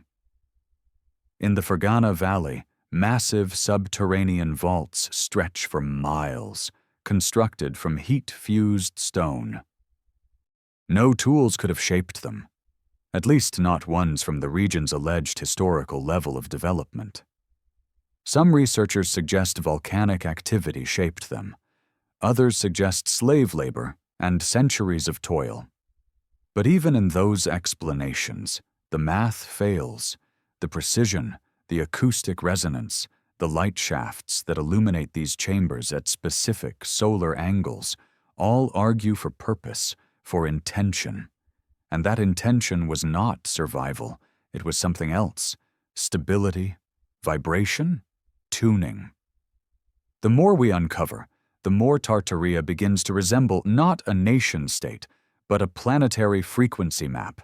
Its architecture a lattice of resonant nodes, structures tuned to sky and soil, domes acting as oscillators, cities arranged to echo the celestial. And what do we build now? Towers that fight gravity, not sing with it. Grids of cement and steel that choke the flow of wind and light. We insulate, isolate, dominate. We no longer tune. We block, which brings us to the Great Silence. The period between 1800 and 1920 witnessed more natural disasters and urban fires than any other comparable time frame in documented history. Cities burned. Earth quaked. Floods swept clean. But with each catastrophe, something else happened. Cities were rebuilt not in the image of the past, but as reflections of control. Gone were domes. In came the flat roof. Gone were rose windows. In came tinted glass. Gone were spirals, somatic symbols, sacred alignments. In came grids. In came zoning. In came noise. What if the disasters were not only geological, but ideological? A purging not just of structures, but of systems. What if these fires and floods were not the cause, but the cover? This is the crux of the Tartarian theory that academia refuses to even entertain. That there was, globally, an intentional, systematic scrubbing of a prior order. Not through a singular event, but through a sequence.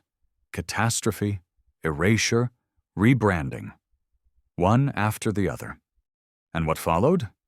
Textbooks standardized. Education industrialized. Memory fractured. The generations that came after would never know what was missing.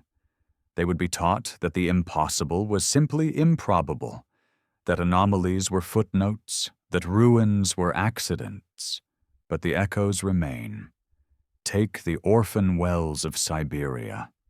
Thousands of deep boreholes drilled into the frozen earth, discovered not during the industrial era, but far earlier, some sealed in strata untouched by modern machinery. Russian oil companies stumbled upon them in the 1970s and could not explain their symmetry. Some bored perfectly straight, others curved slightly, mathematically, toward magnetic north. The official explanation, early 20th century test drilling. But no equipment from that era could produce such results. No documents explain their origin, and still, they hum. Yes, hum, at ultra-low frequencies. Some believe these wells were part of an atmospheric tuning system. Others say they were breathing tubes for underground chambers, for thermal regulation, or something more esoteric, energetic respiration. Are we still standing atop a living machine? Perhaps. Tartaria, if real, was not merely a civilization. It was an interface. Between sky and stone, between memory and matter, and if so, then every cathedral, every star fort, every buried dome is not a ruin, but a dormant node, waiting. and we, the distracted inheritors of a severed timeline, have forgotten not only how to use them, but how to hear them. Yet still, sometimes, in dreams, we walk through halls we've never seen. We touch cold walls that remember. We hum melodies with no words. That's not imagination. That's residue. And if we tune again, if we relearn the language of form, frequency, and light, we might find that Tartaria was never gone, only silent, only buried, and still singing. In the desert plains of Utah, among red rock cliffs and wind-swept mesas, sits a structure so incongruous it seems to have fallen from another world. Locals call it the Spiral Tower. Officially, it's listed as an experimental wind station, built during the Cold War, tested briefly, then abandoned. But aerial photos tell a different story. The tower, though eroded and half-collapsed, reveals an unmistakable geometry, a Fibonacci spiral etched into its foundation, coils narrowing upward toward what was once a domed cap of copper and mica. Even in its ruin, it aligns with the solstice sunrise. A line drawn from its center passes through 3 other sites, marked only by scorched stone and buried foundations, all in perfect geometric progression. What Cold War engineer designed this? None on record. The blueprints are missing. The locals say the tower was already there before the Air Force fenced it in. Older than the military, older than the town. Native legends refer to it only as the Echo Finger. Another Tartarian fingerprint? It would seem absurd, if not for the fact that similar structures exist in Argentina, in Iran, in the Gobi Desert, each with no builder, no context, and eerily similar proportions. All in forgotten places, all marked experimental or inconclusive by modern surveys. We must face it, these are not one-offs. They are surviving fragments of a shattered grid. But what was the grid for? If Tartaria was a planetary resonance network, then its structures were not passive. They were dynamic. Buildings weren't just shelters. They were instruments. Cities weren't just settlements. They were scores written in stone, played by sunlight, starlight, sound, and intention. And like any instrument, when silenced, they do not vanish. They wait. It is in the waiting that the myth of progress takes root.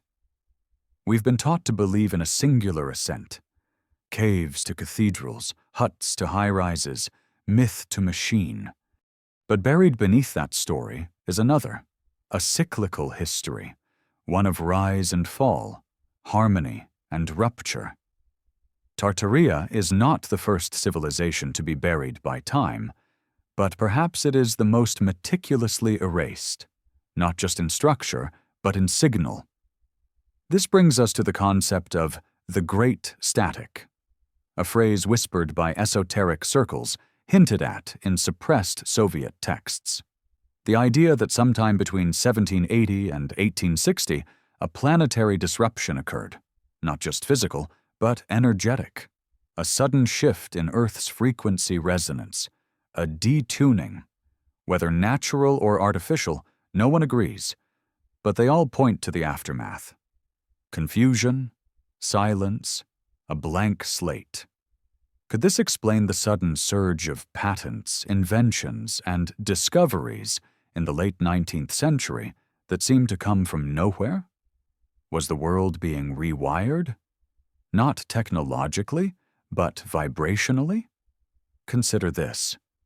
The Schumann resonance, Earth's background frequency, was only measured in the 1950s. But traditions from India, Tibet, and West Africa all spoke of earth tones, of base harmonics that must be maintained through ritual, architecture, and alignment. If Tartaria preserved these tones, amplified them, then its fall would have caused a rupture in the planetary field. A noise, a forgetting. The silence after a tuning fork is struck. And into that silence stepped the new architects, not of stone, but of narrative.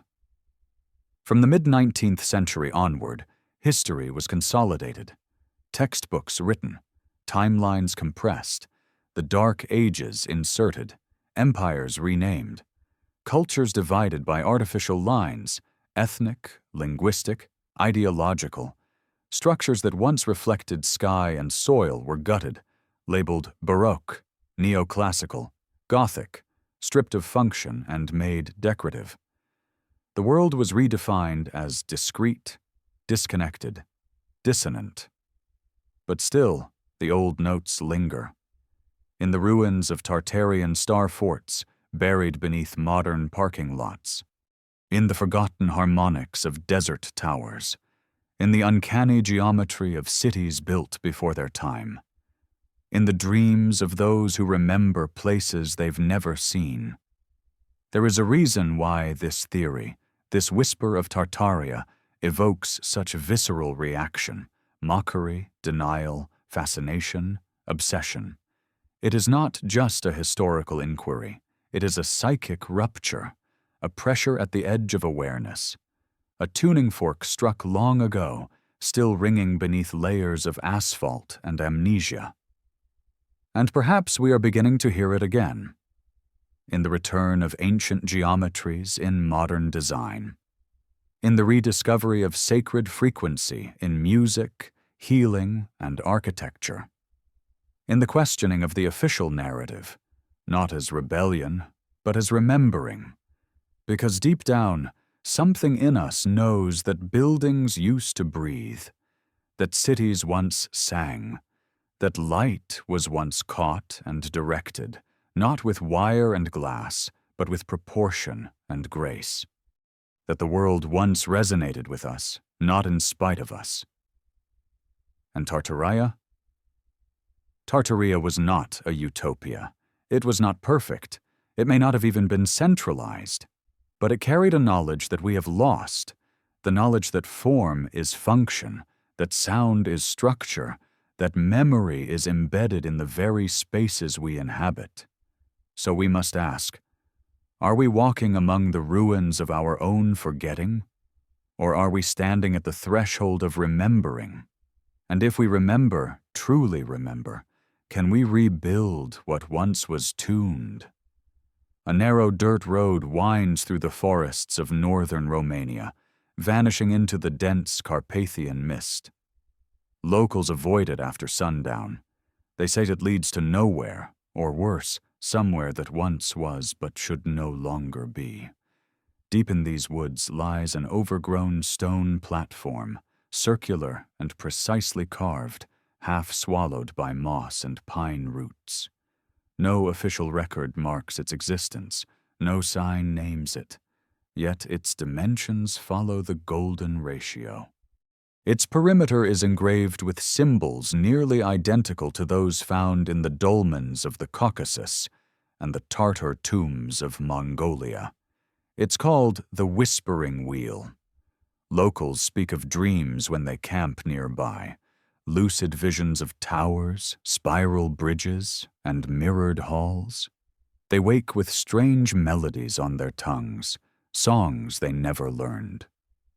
Researchers who've attempted electromagnetic readings report anomalous frequencies, slight dizziness, and instruments rendered unreliable. There is no consensus on what the structure was. Some claim it was a sundial, others a ritual platform. But its design mirrors that of acoustic lenses, architectural forms used to focus sound, not light. So what was it built to hear?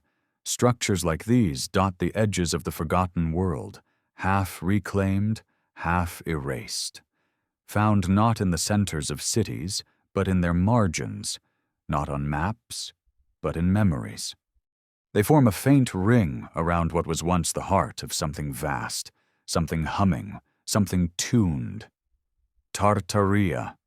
By now it becomes clear that Tartaria, if it existed, was not defined by territory. It was defined by frequency, not a place, but a state, a bandwidth of being. This is why the standard tools of history fail. Tartaria cannot be found in the linear march of kings and battles. It reveals itself through patterns, recurrence, harmonics, architecture. And in that sense, the question is no longer, did Tartaria exist? But, can we still access its frequency? It would not be the first time such an access point was forgotten. Take the Chladni plate, developed in the 18th century by German physicist Ernst Chladni. By drawing a violin bow against the edge of a metal plate sprinkled with sand, he visualized sound. Patterns emerged, perfect geometries shifting with pitch, spirals, stars, lattices. These forms, it turns out, match the layout of ancient city plans. The same cymatic figures Chladni revealed in his lab were already etched into the earth by long-dead builders. Or consider the Coral Castle in Florida, constructed single-handedly by Edward Leeds Calnan in the early 20th century. He claimed to have rediscovered the ancient science of weight manipulation. With no crane, no modern machinery, he moved multi-ton limestone blocks and carved them with unearthly precision. When asked how, he said, "I understand the laws of weight and leverage." But visitors heard something else. He sang to the stones, that his tools vibrated, that his tripod stood atop magnetic points. Leeds Calnan left behind no formulas, only stone, only rumor. But what if he'd rediscovered a Tartarian principle? What if matter, at its core, is pliable to frequency? This changes everything.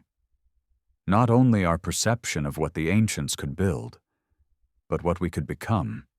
Because if matter responds to vibration, then consciousness becomes a tool of creation, not just observation. Cities like tuning forks, domes as amplifiers, people as harmonic nodes. It's a worldview not of dominance, but coherence. A threat to all systems built on control, and this may explain the intensity of the erasure. Tartarian structures didn't just defy engineering limits, they defied ownership, no patents, no central source, knowledge encoded in the open, in stone and light, accessible to all, reproducible by the intuitive, a technology of the soul, not the factory. Modern science calls this fantasy. But ancient systems, from Chinese Qi to Egyptian Ka to Vedic Prana, agree on one thing. Life is energy in form. The bridge between seen and unseen is vibration. And Tartaria, it seems, built that bridge in stone. But the bridge was broken. Some say it was war. Some, disaster. Others suggest deliberate sabotage, an energetic decoupling of Earth's harmonics, a systemic detuning. When the nodes fell, memory faded. Consciousness collapsed inward. What remained were ruins, stories, and shadows. And yet the form survives. In the octagonally laid foundations of old mosques in Samarkand, in the precise angles of Tatar bathhouses in Kazan, in the invisible harmony of Prague's astronomical clock, still ticking, in the windowless towers of Morocco that align with the dog star, Sirius, just as Tartarian gates in Siberia do. All of these point to something bigger than borders. They point to a shared memory, a pattern, a language of form. And if you learn to see it, you begin to see it everywhere. In the proportions of old stone bridges in Armenia, in the golden mean found in the floor tiles of Delhi mosques, in the sacred ratios embedded in the spirals of Peru. The memory is fractal, recursive, undying, because memory, when written in form, resists the fire. And this is the ultimate irony. While words can be burned, archives buried, names rewritten, geometry persists. Tartaria is not a story that needs to be proven. It is a resonance waiting to be remembered. In every dream of a city that feels like home without reason. In every ruin that whispers. In every song that sounds older than your bloodline. So ask yourself, is this a conspiracy? Or is it a recovery? Are we losing our minds? Or finding our memory? In a quiet corner of the British Library's rare manuscripts room sits a set of 18th century engineering sketches known only as the Larkwell Folio. Officially, it's catalogued under hydraulic infrastructure concepts. But buried among drawings of aqueducts and pressure valves are pages that defy classification. Spiraling towers with crystalline cores, bridges without supports, and, most curious, a city plan shaped like a blooming rose, its concentric districts separated by canals, with towers at each petal tip labeled resonators. The notes are written in English, but every so often the scribe slips into a cipher. Geometric symbols paired with letters, diagrams that resemble waveforms rather than blueprints. No known city matches this design. Yet the plan bears eerie resemblance to aerial photos of ancient Samarkand, if one strips away the modern overgrowth. The rose, hidden beneath centuries of reshaping, war, and rebuilding, might once have been a blueprint, not of ornament, but of function. What kind of civilization builds in flowers? The Tartarian hypothesis suggests the answer, one that understood the hidden properties of form, that certain shapes amplify life while others suppress it. That proportion isn't aesthetics, it's technology. Modern architecture, by contrast, has no harmonic philosophy. Steel and glass rise in jagged clusters, shadows falling where they will. Cities vibrate in a dissonant hum. But what if every architectural choice affects not just emotion, but memory itself? What if cities are tuning forks for consciousness? There's precedent. Ancient temples around the world, whether in Egypt, Angkor, or the Andes, share dimensions rooted in the golden ratio, in pi, in Fibonacci spirals. Acoustics shaped by domes and pillars focus sound into standing waves. Some spaces trigger deep meditative states. Others amplify heartbeat. These effects are measurable. They are not metaphor. Could Tartaria have extended this knowledge to urban scale? Let's return to the Rose City. Larkwell's notes describe the districts as staged resonances, each zone calibrated to a different vibratory function: nourishment, rest, study, healing. The towers at the petal tips are harmonic amplifiers. He writes, "They do not broadcast, but harmonize the interior rhythm of place." There are no wires, no engines. The materials listed include limestone, quartz, copper, and something cryptically labeled vital stone. It sounds fantastical, but archaeological finds across Central Asia include structures with crystalline inlays, walls embedded with piezoelectric minerals, domes that resonate when struck, structures whose function no one can fully explain, healing temples, energy centers, memories in stone. Mainstream science scoffs. But we forget. The modern worldview is barely 2 centuries old. The Cartesian separation of spirit and matter, the industrial view of energy as extractive. These are young ideas. Tartaria may have been an elder paradigm, and that paradigm was dangerous, not because of weapons or armies, but because it showed another way to live. If you build a world in harmony, how do you colonize it? If people feel whole, how do you sell them salvation? Tartaria's erasure begins to look less like accident and more like necessity. For those who sought to replace resonance with control, community with hierarchy, tuning with taxation. Even now, we inherit the consequences. We live in cities that never rest, under lights that blind us to stars, in structures that echo no truth. We forget that where we live shapes who we are, that the angles of your walls influence the rhythm of your breath, that memory, when blocked by bad design, becomes static. And yet, the old knowledge persists. In the dreams of architects who sketch spirals without knowing why, in the musicians who tune their instruments to 432 hertz instead of the standard 440, claiming it feels closer to the body, in the spontaneous revivals of sacred geometry across digital art, fashion, even tattoos, the signal is returning. You can hear it in the sudden fascination with forgotten cities, the surge in pilgrimages to old ruins, the rediscovery of frequency and healing. Binaural beats, solfeggio tones, sound baths. These aren't trends. They are echoes of something once whole, a civilization we might not remember consciously, but our cells do. Tartaria, then, is not simply history. It is inheritance, not just in stone or steel, but in structure of thought. The way we organize space, relate to place, cohere in community. All of it is architecture. And architecture is never neutral. In the Tartarian model, every space was a signal. So what signals are we sending now?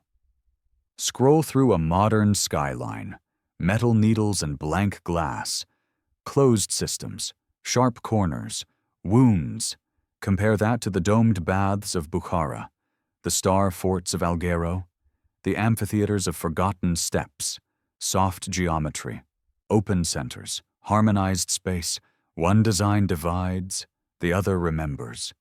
And still, the old structures hum. Even buried, they pulse, like forgotten organs in Earth's body, waiting to be reactivated.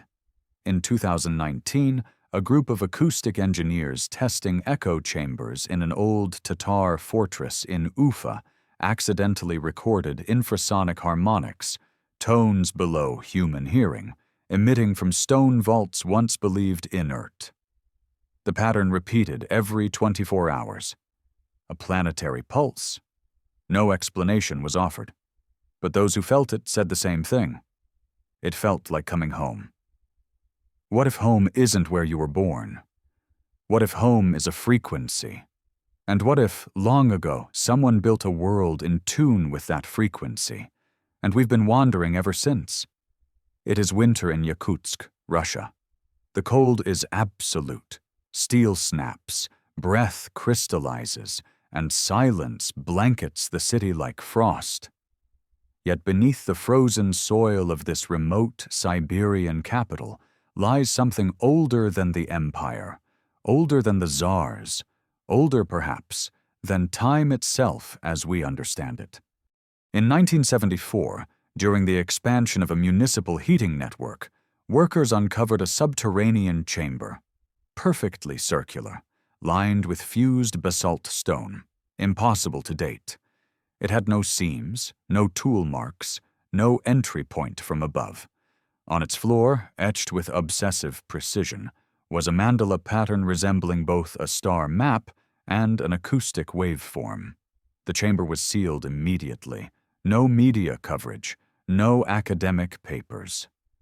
The official explanation? Natural cavern with mineral formations. But a rumor escaped, of engineers falling silent, glass shattering in their pockets, watches stopping without reason. It wasn't the first time. Across the expanse once known as Tartaria, similar chambers have been whispered about. In Kaliningrad, under a Soviet-era power plant. In Novosibirsk, beneath a school gymnasium. In Kyrgyzstan, where a dam foundation sits atop unexplained cavities. Always the same. Perfect symmetry, harmonic resonance, and an uncanny sense of presence. These aren't ruins. They're circuits, still live, still humming, still waiting. It is here, at the edge of mystery, that the narrative begins to spiral inward, into the mind. Because as strange as these structures are, they are only half the story. The other half lies in how we respond to them. Why do so many feel drawn to ruins they've never seen? Why do dreams erupt with geometries we've never studied? Why does certain architecture bring peace, or anxiety, or inexplicable longing? Modern neuroscience offers a clue. Recent studies show that specific spatial arrangements, ratios, curvatures, acoustic reflections, can directly affect brainwave activity. Environments with sacred geometry induce alpha and theta waves, the frequencies associated with calm, intuition, and memory access. Meanwhile, chaotic environments provoke stress responses, suppressing cognitive flexibility. In other words, form affects thought. Space sculpts psyche. So what happens when an entire civilization is raised inside dissonance? You get what we have now. A global architecture of distraction. Cities as noise machines. Structures that do not anchor, but erode. And yet, beneath this new layer, the old design persists. Buried domes, bricked-in archways, windows below street level, floor plans that once harmonized, now segmented.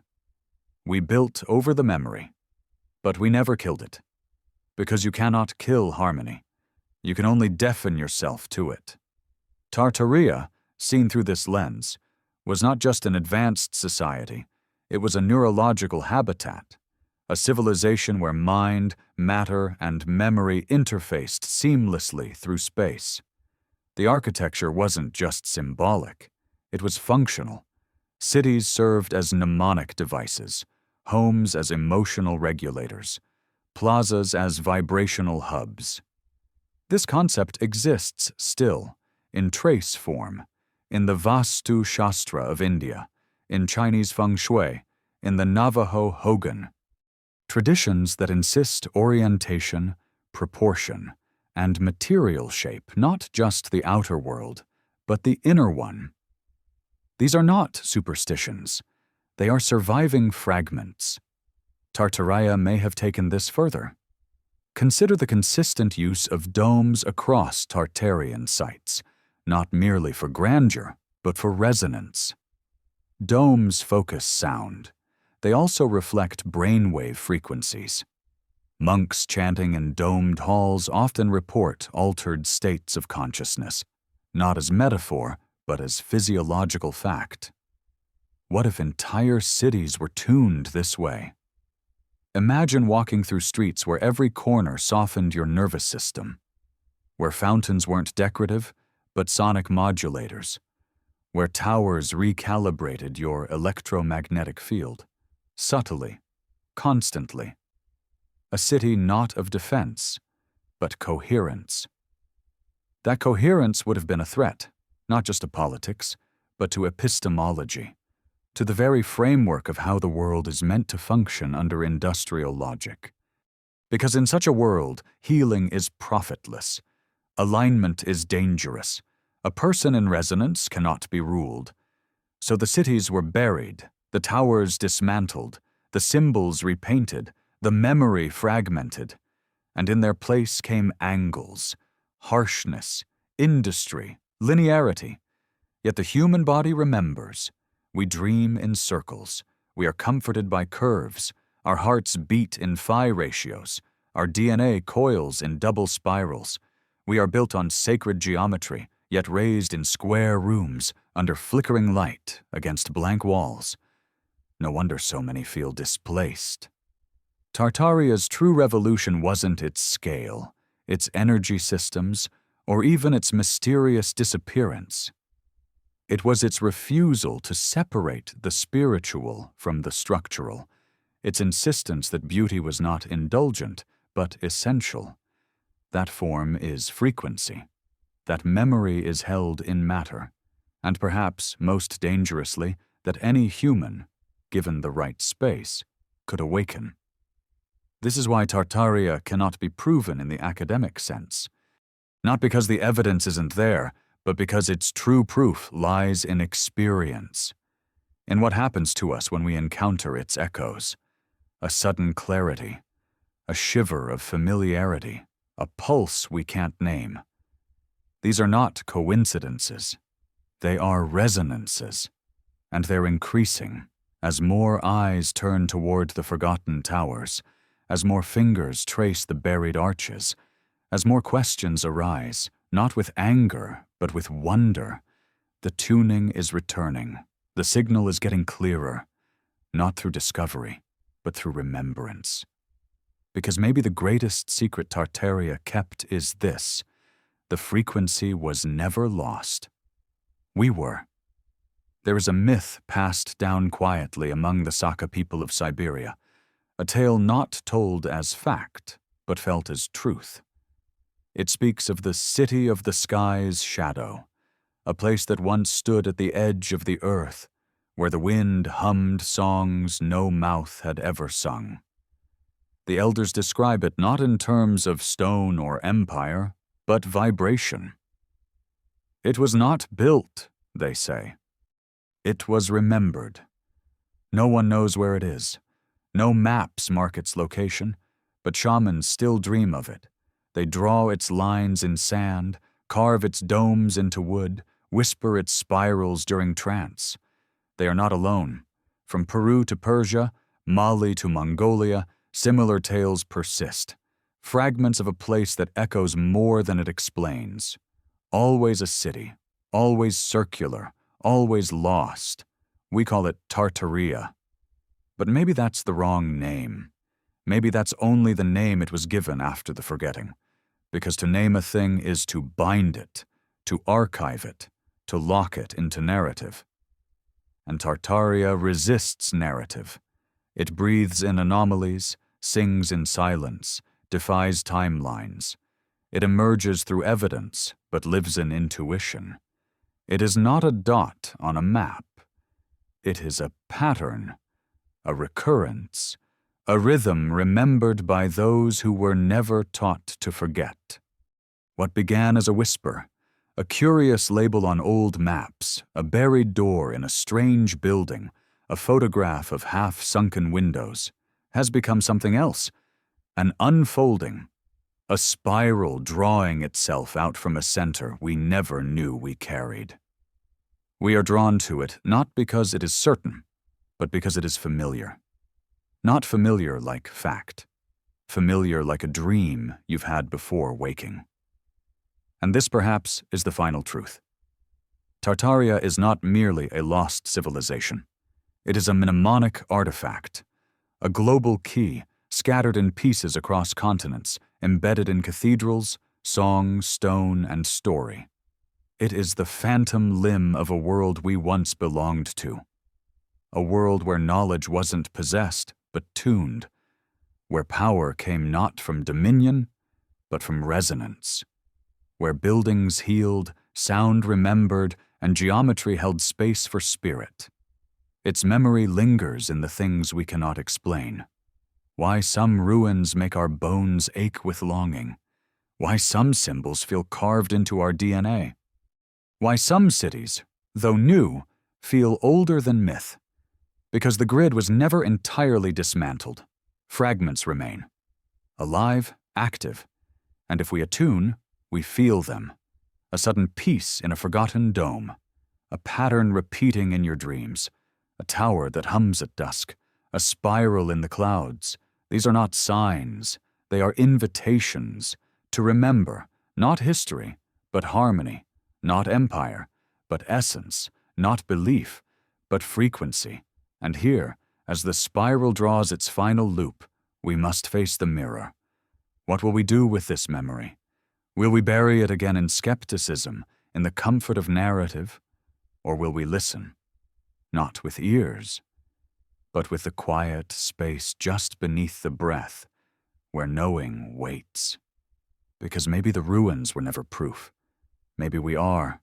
You, me, all of us. Tuning forks wrapped in skin, Resonators built from bone and blood and memory, still vibrating, still searching. And perhaps Tartaria is not behind us, but ahead. Not a place we left, but a place we're returning to. If we remember how to build again, not in concrete, but in coherence, not with control, but with care, not to own, but to resonate. So listen closely now, wherever you are. The ground hums, the stone remembers, and the silence, it is singing.